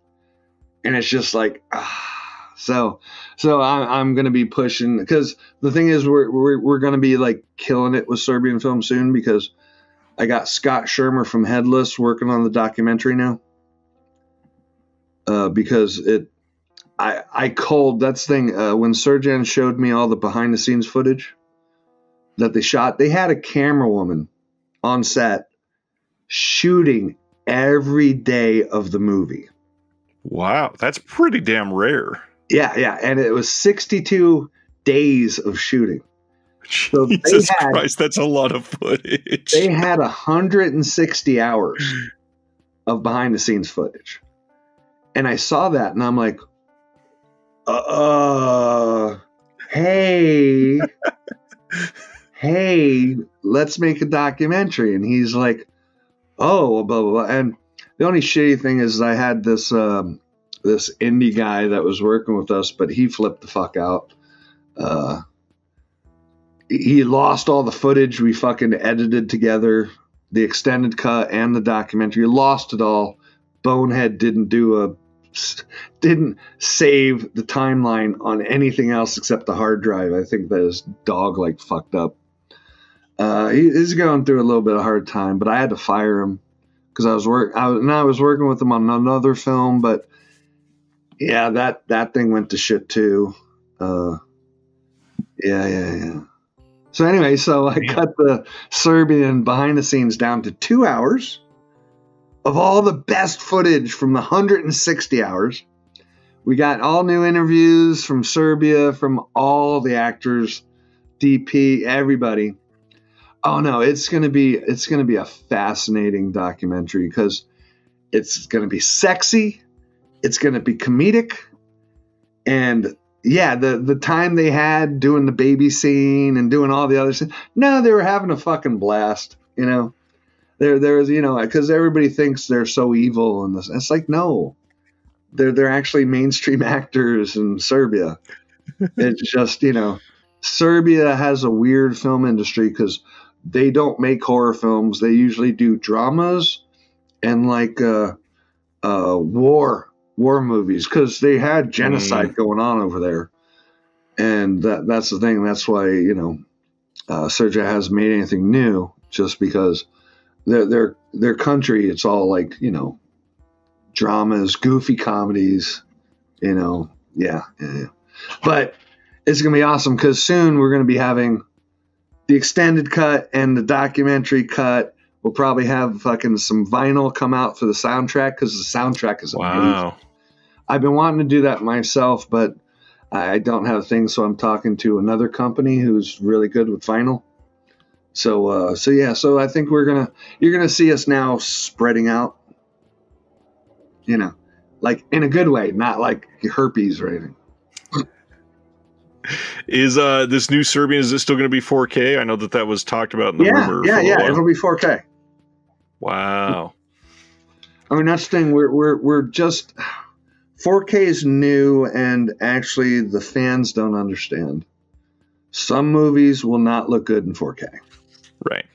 Okay, some movies should never be on 4K, and everybody's like, "Oh, Gutterball should be on 4K." It's like, no, dude, they lost the master materials. It was shot in 1080. Yeah. You can't blow that up to 4K. Shit, and in fact, Ryan lost all the materials, and the editor just only gave it to him in 480, so we blew it up to 1080 for the Blu-ray. And here's the funny thing is that I've seen reviews for the Gutterballs Blu-ray. Oh yeah, it's a brand new scan from the 16 millimeter negatives. And I'm like, dude, we blew that up from 480, which is the only thing that, yeah. But 4K, not everything can be on 4K. I mean, I think basically what we'll have is Blu-ray and 4K. And DVD is just for the people who, want it cheap. Right. But we're moving away from DVD because if you noticed, Vinegar no DVD, Shout no DVD, Severn no DVD, and we're still putting out like the big titles. We'll do some DVDs, but sales are low. It almost, I don't know if you're seeing this, but it almost seems like sales wise, it's almost leapfrogging Blu-ray at the moment. It seems like the popularity is going from DVD and then to 4K, and the Blu-ray seems to be suffering, at least on some of these other releases that are getting good 4Ks. Well, if it's on 4K and it's on Blu-ray, yeah, some people are going to get the 4K, but not every. I don't even have a 4K player. Right. I do not have a 4K player because the funny thing is they had the 4K players and they had the 4K TVs, but the fucking cable couldn't do 4K. Okay, so I'm like, okay, so you guys think you're watching 4K, but it's not. The cable can't do 4K. Y'all dumb. Y'all dumb, man. I'm sorry. But now I guess the cables are 4K, right? But it's just, it's the people just don't understand, because the one thing that I hate, I totally hate, because I'm watching some of these other movies put out by other companies, and they're like, from a 4K master, and all I see is grain. Right. Okay, and I'm like looking at it going, and for some odd reason you got collectors, oh, well, the grain you would see in the theaters. No, you didn't. I never saw fucking film grain in the theater. Never. Not once. And everyone's like, oh, in the 80s, you'd see the film grain. No, you didn't. Okay, you shouldn't see the film grain. It looks like you're watching a bootleg. What are you doing? Okay, what are you doing? The scans got to be done in such a way to where you don't see any film grain. But, yeah, I don't know what's going on, man. I mean, and the thing is, we're going to be choosy with the 4K titles because the amount of cost on it, oh, fuck me. It's huge. You know how much authoring on a 4K disc is? I'd love for you to tell us. 8 to 10 grand. Okay. Now, and how does that compare to Blu-ray? $1,000. Jeez. Okay. So now there are some people that can get it cheaper. Like I'm talking to a guy, 1,500. He does this and that. I'm talking to another company, 2,600. But if you go through any of the big manufacturers, it's fucking 10. And I know that's what some of the companies are doing, but they got huge fucking titles, you know, to where, you can actually sell, 100,000 of those fuckers. But if you're only going to sell 2,000 or 3,000, and that's saying some movies don't sell 2,000, 3,000. Right. It's just a gimmick, and the thing is, it's also a lot more expensive because of the costs. So I mean, hopefully the fans understand that some movies are only for Blu-ray. Some can get the 4K treatment, and I think that will come to fruition soon, because there's movies that you can't do 4K. Lost materials, this, that. So I mean, over a period of time, I think people will be like, yes, Blu-ray's here to stay, DVD's gone, and 4K is for like shit like 12 Monkeys and this and that. Best of the best. Yeah, but then you had Arrow fuck up their 12 Monkeys, their Henry Portrait serial killer. They fucked up a bunch of 4K releases. Oh yeah. Yeah, that's the thing, and it's hard too, and that's why the 4K releases only have a commentary on them, not the extras, because things. A lot of the companies are now doing that, though. I mean, like Second Sight in the UK has been doing that for a few. It can get bad though. Once they have one fucking like return on like something huge, it'll probably go. Because everybody I'm talking to, they're like, just do commentary on the 4K disc and have your Blu-ray with all the extras. And I'm like, okay, we're going to do the Blu-ray anyway. So, okay, yeah, we'll do that. Yeah. The last big thing that is a part of the current lineup before we go into what's coming, this too extreme for mainstream line. So I'd like to know a few things. So first of all, how well have these titles done for you guys? Have they been selling fairly well? Yes. Good. Yeah. So I mean, they slow down, after the initial. I can't look at this title without laughing. I'm sure you're going to find this hilarious. I sat my wife down and had her watch this with me, and for the first she time, still looks both back. Of you? Yep. Oh, okay. Well, and she watches every single thing with me. She watched A Serbian Film, and she went, "This is what we've been hearing about forever. This was light compared to the way everybody described it." Yeah. So yeah, it's decent. My second ex-wife was actually turned on by the fucking movie. That's not the reason why she's an ex, but she's yeah. So you guys watch that together. Yeah, we watched that, and it led to me saying, this is a wild movie, not one that I'm going to sit down on every night of the week and watch, obviously, but it is one that is out there. And now there's, what are we at, 5 or 6 in the Too Extreme line? 5. 5 total, that's right. 5, yeah. And the thing is, it's like, because we had Torment, Deep Web XXX, House of Flesh Mannequins, which is uncut. I guess they got nut shots in it. So it's like, I can't put that out through normal distro. And then 29 Needles. Yep. Ooh, have you seen that? I have. Oh man, you got through it? Happily. And it is, a couple of these hard to recommend to people. It's tough to skirt around talking about them, even because they're fine. They should be made. They should be seen. But yeah, tough to recommend. But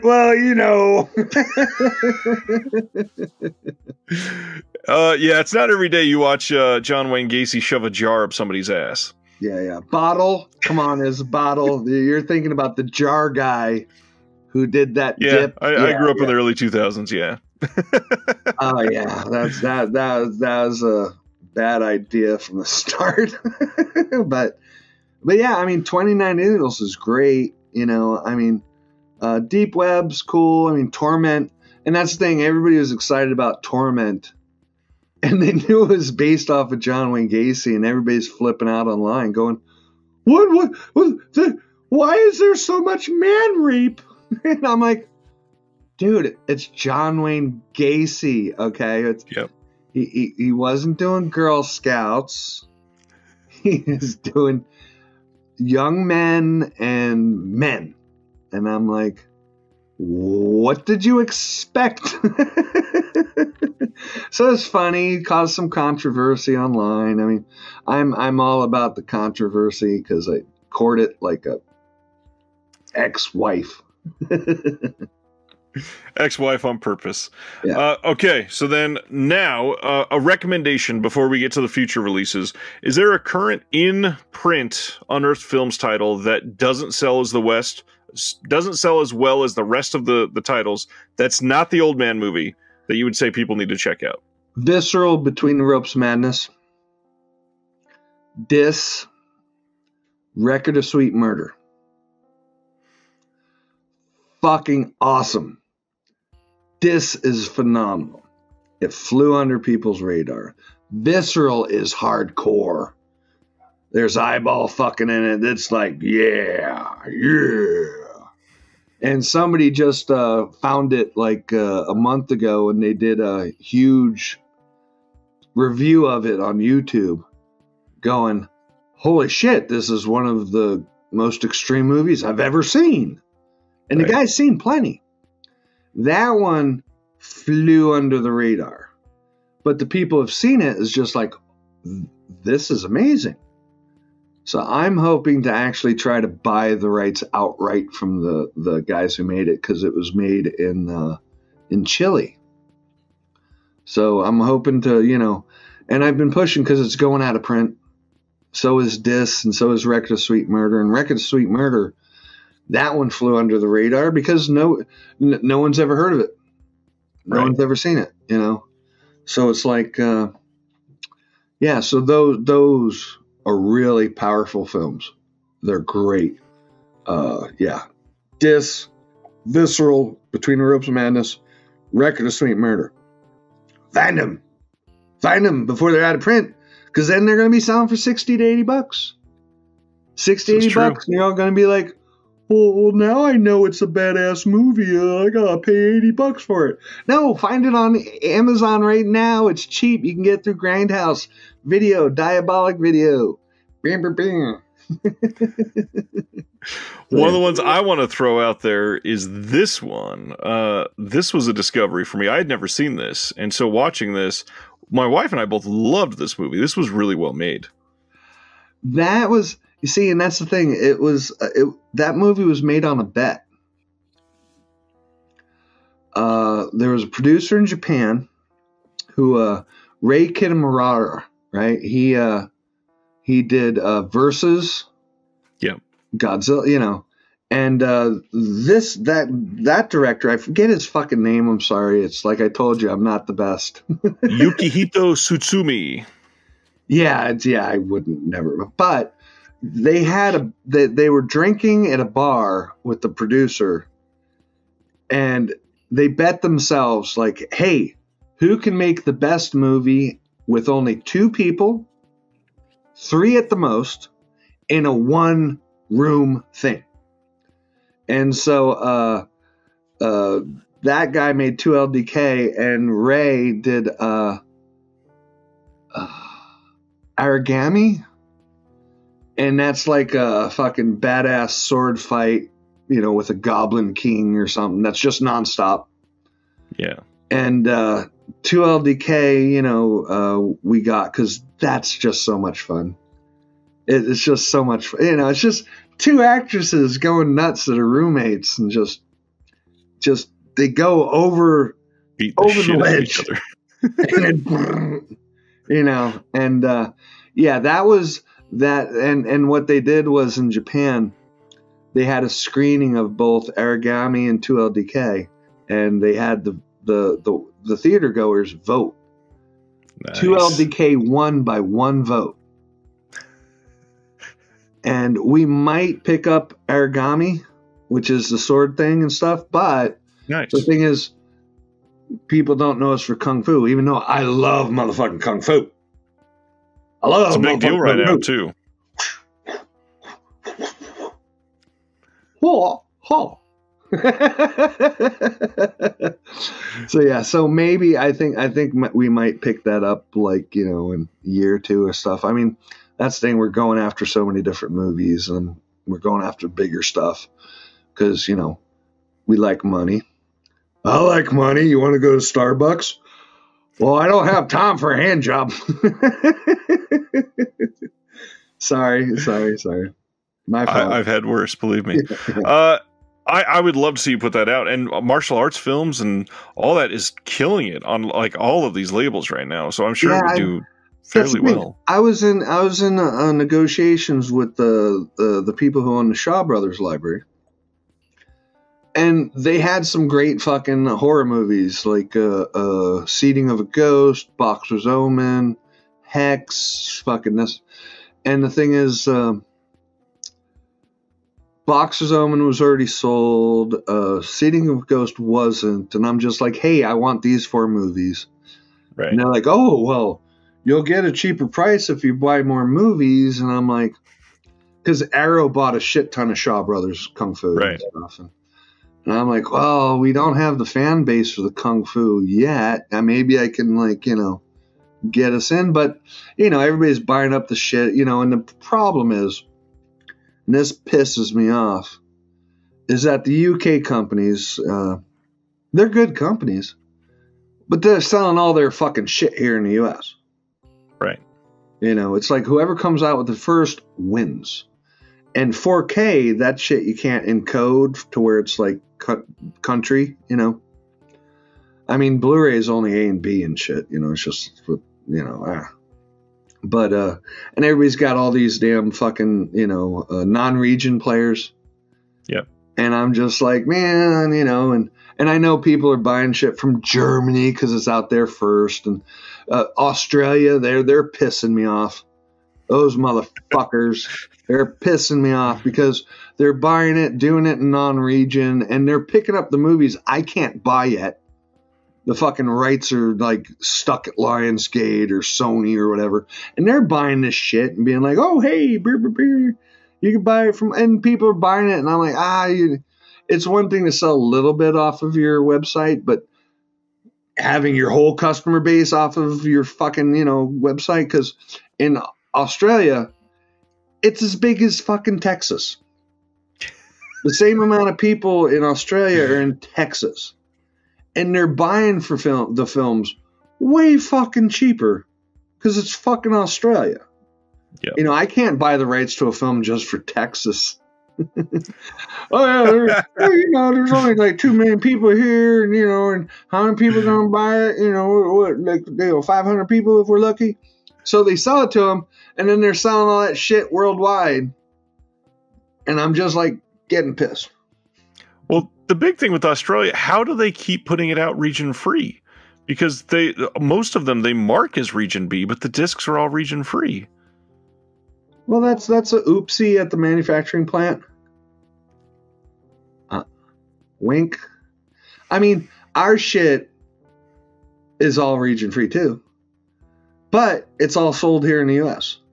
On my website, I do sell a little bit. Like I'll sell 3 or 4 copies to Germany, 4 or 5 copies to France. I mean, it's nothing, you know, that we're doing like, you know, purposely, but some of these companies are doing it purposely to where I'm like, you motherfuckers. Like what? Just throwing down. I'm going to throw down. Not really. Future titles. Let's go over those. Uh-huh. On the website, which obviously is going to be linked in the description below, you've got a whole section for future releases. This has always been here. And to show what we've got La Petite Mort 2. This is coming out middle of May. We got The Sound of Summer coming in the middle of June. We've got the first August Underground film coming out in the middle of August. Confessions of a Serial Killer, the director's cut specifically. That one, I think, has a release date now, doesn't it? No. We just got the elements for the Rondo and Bob documentary. Ah. Yeah. So we just got those elements. And that one, I think we're going to do exclusive through us and Grindhouse Video at first. And Oh. then we're going to go through normal retail distribution because, we'll hook it up to where it's like special and fancy. Right. Other than that, we've got the big one that people have been talking about, the Guyver, and then the Abandoned. A couple of these are, again, a little off the beaten path from what Unearthed has done for the rest of time, but reading about them, they look and sound pretty great. We got Sabura here, full body massage, death escort service, which is Sean Donahue and Chris Woods from Florida. Sorry, it's just the title, come on. It's a great title. Then Dead Girl, I know a lot of people were excited about that. The 2nd and 3rd August Underground films are coming, of course, and then a trilogy box set with some extra discs. And then the one that's been teased for almost as long as the Serbian Film extended cut, the Profane Exhibit, we should be getting soon. There's a lot of stuff here. And then Slaughter of the Swine, 100 Tears, Gutterballs 2, Big Fucking Monster. Which of these are you most excited to finally get out there? Fucking all of them. I mean, the thing is, like I said, we're a small company, right? Right. And it's like the restoration for the Guyver for the 4K, right? Yeah, that's almost like a frame by frame cleanup, and we knew it would be a bitch, but we didn't know it would be a bitch of a whore, And I'm hoping that my guy, he's talking, couple weeks, months, but we have all the extras done. I mean, we'll have a never before seen gag reel, never before seen costume tryouts, never before seen, behind the scenes effects reels. We got new commentary with Steve Wang and Screaming Mad George. We got, it'll be loaded, and it's the full R-rated version. And everybody else put out this PG-13 because, we went back to the negatives and, and this, that, and we're working closely with Yuzna because, we handle, international sales for them and stuff. So, yeah, that'll be loaded. That'll be great, and it's just us learning the 4K curve, and that's why it's taking a little bit. And the thing is, that'll be off our plate. And the Profane Exhibit, that's been screening at festivals worldwide now, or at least, who's taking it, because it is extreme, And I had to deal with some legal and some crap for it, and fixed it, So, but that'll be soon. I mean, that's the thing. All these things are going to be sooner than later now. They're all going to be coming out because the extended cut, the Serbian Film, it's just sitting down and going over it frame by frame to make sure nothing's corrupted. Right. Because it was shot digitally on the first 4K red camera. It was the first film shot on a red camera in Europe.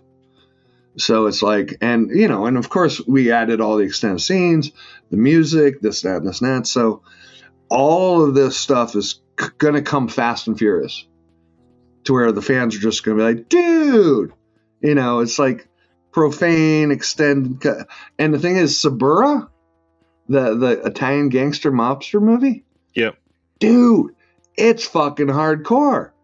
It's fucking vicious and it's fucking amazing. Sabura, that'll be our next one for September. And the thing is, Sabura actually premiered on Netflix. Interesting. I'm pretty sure it was probably edited.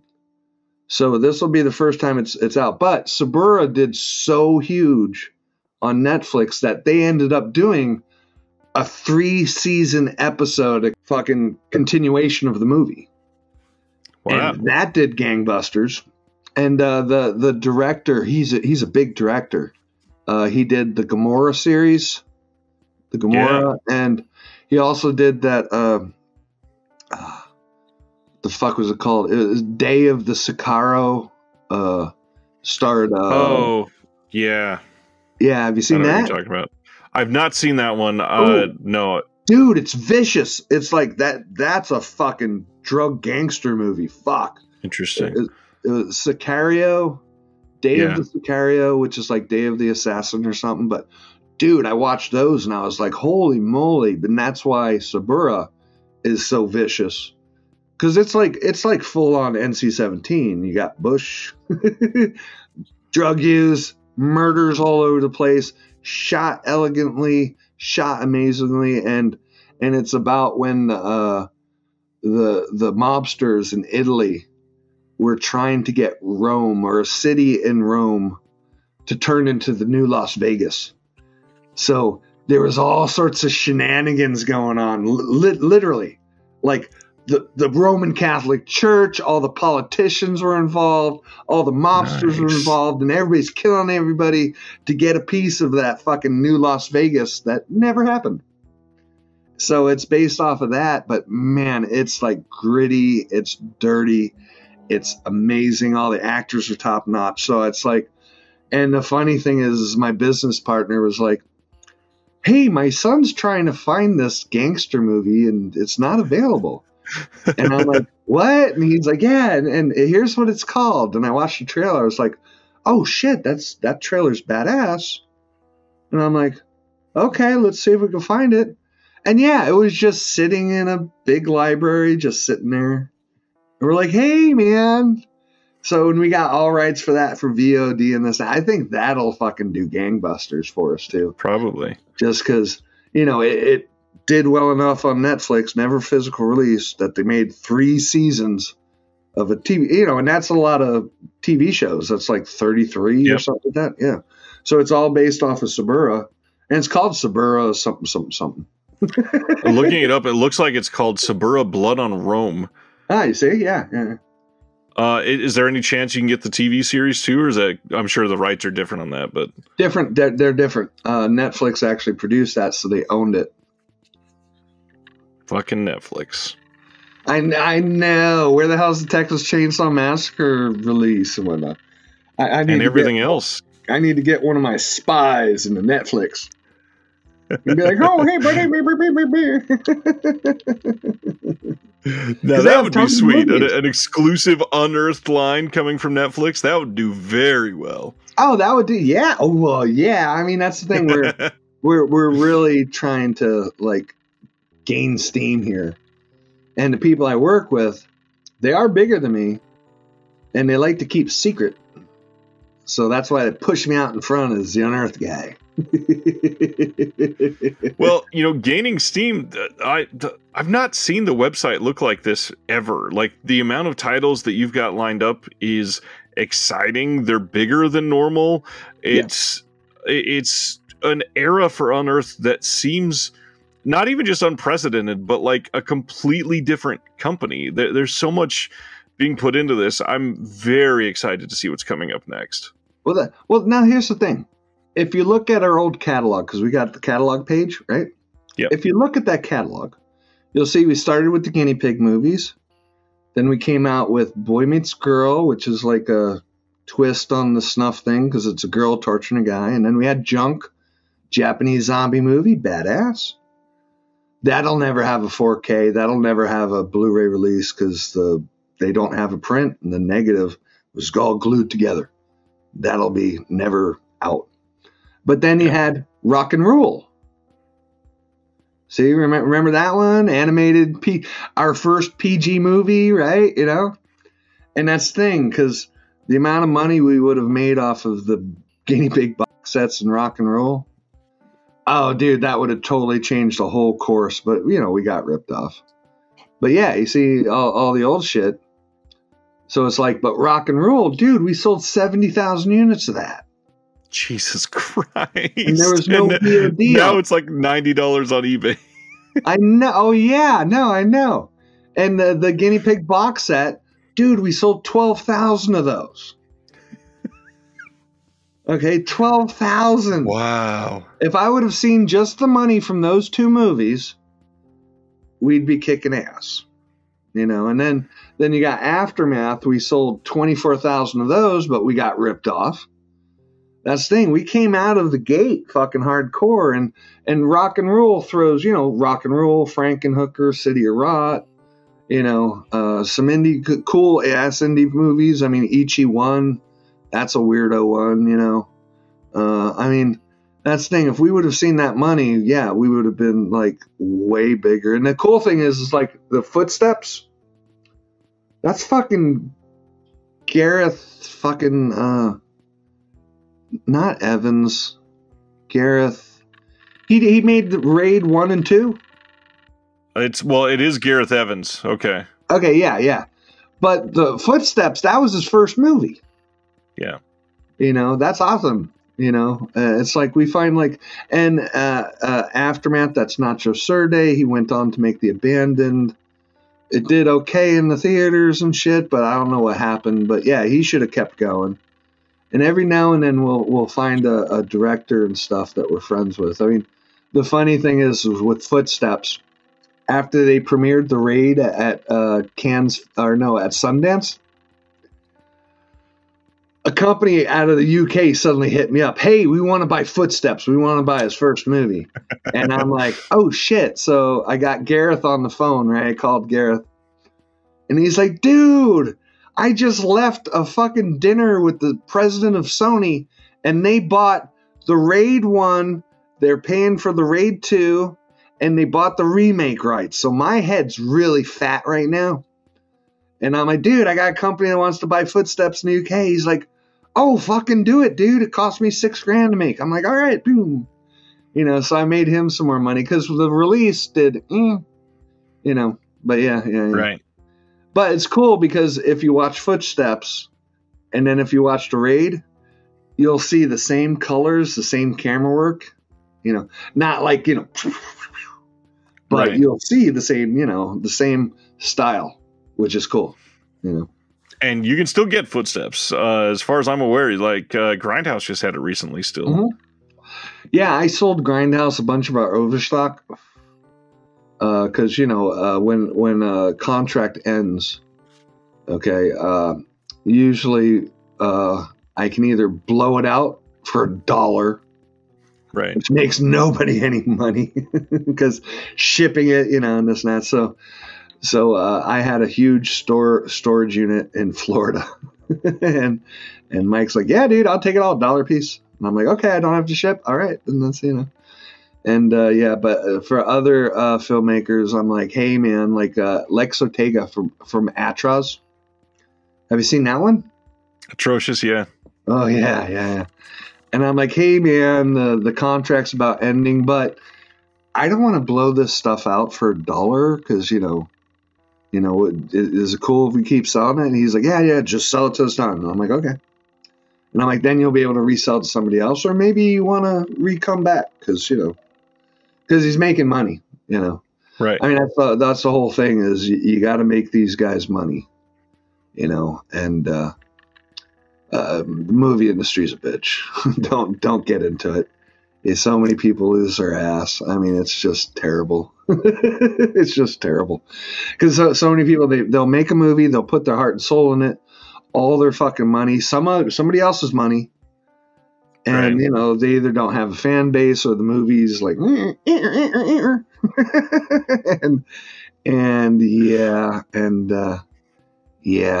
it's not.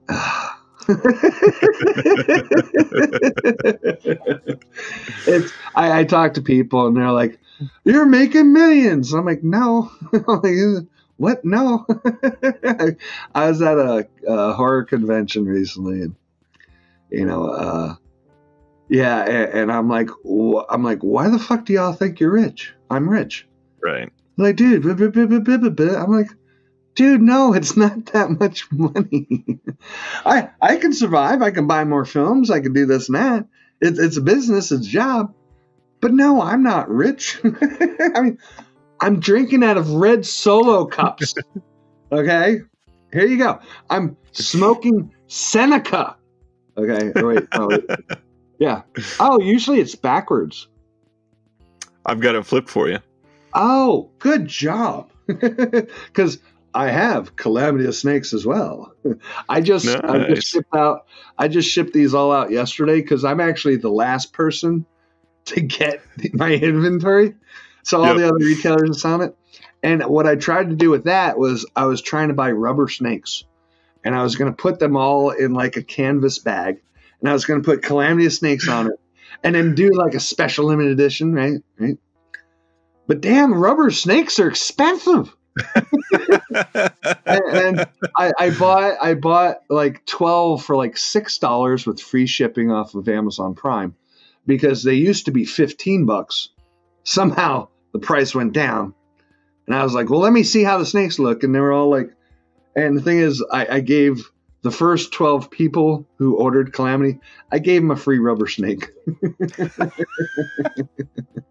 I give people free stuff when they order for me. And the funny thing is that I got these are all rubber cockroaches, flies, ants, and I usually throw some into a package when I'm shipping them out. Nice. And it's funny because the customers get them and they'll put them on their DVD shelf, and every once in a while the fake plastic roach will fall, and then they think it's a real one, and it freaks them out. They're like, ah! And they're like, damn it, Biro, you got me again. Fucking, and the thing is, yeah, I like, it's even got plastic flies, and the flies look great. So I try to give people like free posters when they buy from the website, because I got tons of posters. I give them free posters, free bugs, free snakes, free whatever the hell and the thing is, if I'm a little bit late, I usually throw them like an extra DVD or something. You know, I try to always like hook up the fans, because without them, I'm selling used cars. Well, if I remember right, I think I've actually been on the receiving end of that. I think there was something, you got a shipment in late or something, and I don't remember what title it was, but I ended up getting one of the old DVDs just thrown in, I think. Oh, which one was it? But I mean, you've always done well with that merchandising thing, and like the Serbian film figures that you did. How'd those do overall? It's just Milo standing there with a giant dick in his jeans. Okay, I mean, that's, you know, I mean, they're doing well. I mean, like, I've sold 100. I still got 100 left, but you know, what I'm gonna do is when the extended cut comes out, because I got a shit ton of posters signed by Serjan. Nice. To where I was selling them $35. And then last time he was here, we went to a cigar bar, drinking Jägermeisters, having cigars, and eating chocolate, because chocolate and cigars go deliciously. And I'm like, hey, man, you need to come sign these posters. He's like, well, I don't want to do it in a cigar bar. And I'm like, why? And he's like, well, then because people will know we're something. And I'm like, yeah, that's true. So we went out into the parking lot, and he's signing them all and shit. So what I'll do is like I'll make the toys like, you know, say $70, signed poster, stickers, you know, just the bundle thing that everybody does. Yeah. You know, and yeah, the worst bundle I did was that Torment fucking movie with the Gacy stuff. Yeah, that fucked me up. Fucking, and it's terrible too, because I got these from Jeremy Cruz, because he was my roommate at the time. Jeremy, the FX guy from Toe Tag. Yeah. And he's like, hey man, I got all these John Wayne Gacy signed letters and shit. And here's the stupid thing. I'm a comic book guy. I should have seen that there were fucking photocopies. I didn't notice that there were fucking photocopies. So I'm like, yeah, hey, buddy, you know, I got 20 John Wayne Gacy fucking letters. And I had a guy do a blood painting of Gacy, and I used that for the cover. And then I got a Gacy book and fucking, you know, a couple different things. And then I'm like, yeah, $400, motherfuckers. And, you know, and then when I was getting the money for the letters, I was giving it to fucking Cruz. And it was a bit of money. And then suddenly, boom, these are photocopies. And I'm like, what? Yeah. So I had to, luckily, I got some true crime friends. And I have this guy, Ryan Gillikin, I think. And he hooked me up with Merle from the Murder Junkies. And then he hooked me up. and he felt bad because he sold them to the guy, the photocopies in the first place. Yeah. Because he just wanted to read them. He didn't know that they'd be redistributed and shit. So Merle was really, and the funny thing is Merle called me on video chat with Ryan. I was fucking naked. So I'm fucking butt naked talking to Merle from a. I didn't think they noticed or would have even said anything because Gigi was always naked, right? But yeah, I'm talking to him naked and shit. I'm like, yeah, baby. And so we ended up buying them from John Wayne Gacy's painting expert, the guy who would like get the paintings and sell them for him. You know? So, and he had a bunch of letters and stuff. And luckily for me, the guy was going through a divorce. So I got a deal, and I only had to replace 13 of them. But yeah, so, that was a snafu. It's like, wow, son of a bitch. Yeah. I've got the, I think it was 29 needles, the one that you did the finger and the acrylic. Oh, the fingers, yeah. Okay, that was a good joke. Because you did not know what those fingers were from.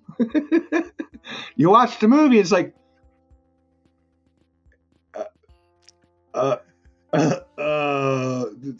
is that one of the I mean, it's encased in plastic. What the fuck, Biro? I actually have, I think I have 6 or 7 of those fingers left. Because I wanted to make sure, I wanted to hold back some, because shit gets lost in the mail. Right. So I was like, okay, I'll hold them. So I'll pop them up later for sale, because, because I already paid the director for them outright. So that's all my money. Nice. Yeah. Well, 29 needles still available on the site. People need to get on that. Oh yeah. Well, but I'm not offering the fingers yet. I mean, I got a bunch of shit that I'm like going, oh, I should sell this. Oh, I should sell this. I need to sell some shit because I got too much shit. Because I got. Sounds like you're just too fucking busy. Huh? It sounds like you're just too fucking busy nowadays. No, I am. No, that's and I've had people offer to be like, the fuck is it where they work for free? An intern. Yeah, indentured slaved. Yeah, and I'm like, man, I can't do that, And I have people helping us out, and they're doing it out of the goodness of their heart. Thank you, Susie Ayala, who's watching. She helps me out. She's a social media marketing expert. She really kicks some fucking ass, as you know, because she helped get this. Because she called me at 7:28. Hey, Steve. You got the video interview, and I'm like, what? Ah, shit, I got to put on clothes and let me brush my hair. Hold on, let me hook up my thing and shit. At least a shirt. Yeah, I know. No, she's amazing, I mean, yeah. I mean, that's the thing. We're small, Yeah. And the thing is, staying small means I'm not going out of business. Because, I've looked at the numbers over the years and shit, and it's just like, ooh, okay. I'm like, ooh, yeah, no, that was a lean year. Because you can see, if you go through our titles, you can see when we had lean years. Yeah. And it's due to the quality of the films, But now, yeah. Doing all right. Yeah. We got all sorts of new shit coming up. I mean, I can tell you one because this is not going to be shown for a week or two. Yep. Evil Inco, starring Malcolm McDowell. Really excited about that. We managed to find all the interviews that they did on set and this and that. And Evil Inco it's a big film, but it actually, went under the radar for a lot of people. So I think our release is going to make, and that's the thing. It's I'm joking, but I'm not, because I talk to some of our cult retailers all the time. Yep. And about 6 months ago, I was laughing. I was like, okay, I'm going to start collecting actors like baseball cards. And I'm like, okay, I got Ray Liotta now on the board. I got Jeff Daniels on the board. I need Malcolm McDowell. Hey, I need Sylvester Stallone. How am I going to get Sylvester Stallone? And the funny thing is a Sylvester Stallone movie called Nowhere to Hide came into my bag of goodies. And it's his early, it's like his second movie that he starred in, but he's in it, and, you know. And the thing is, we're in talks. There's a new 4K scan, and suddenly the guy who owns it's like, I want $1 million. And I'm like, you ain't getting that. $1 million. Yeah, $1 million. Oh, I've had some film. I mean, because remember, some people produced the movie, some people made a movie, then they passed, and then it's their families. Right. And the funniest one is the film Legend of Boggy Creek. Remember that? Oh, yeah. Yeah. So the guy from Rue Morgue hooked us up with the lady who owned it. And, yeah, she wanted a fucking $1 million. And it's like, you ain't getting $1 million. I mean, yeah. So, and from so anybody. Push away. It's like, no, you don't know what you're doing. I mean, we've dealt with that, you know, we're dealing with the family and shit, you know, and sometimes it's good and sometimes it's ridiculous. It's just one of those things. Either way, you've amassed some great things over the last couple of years. The upcoming list is ridiculous compared to the last decade for Unearthed. I'm super, super happy for you that you're feeling a little more confident and comfortable in what's happening right now. Yeah. I hope for the best for you. Oh, thank you so much. I mean, I wouldn't be here if it wasn't fans of fucked up movies. And, you know, and it's great because now that we're expanding and everybody's cool with it, you know, I mean, that full body massage with Mimi Rogers, dude, if you go to Blu-ray.com and you look up on it, so many comments. I'm trying to work out a commentary with Mimi Rogers right now.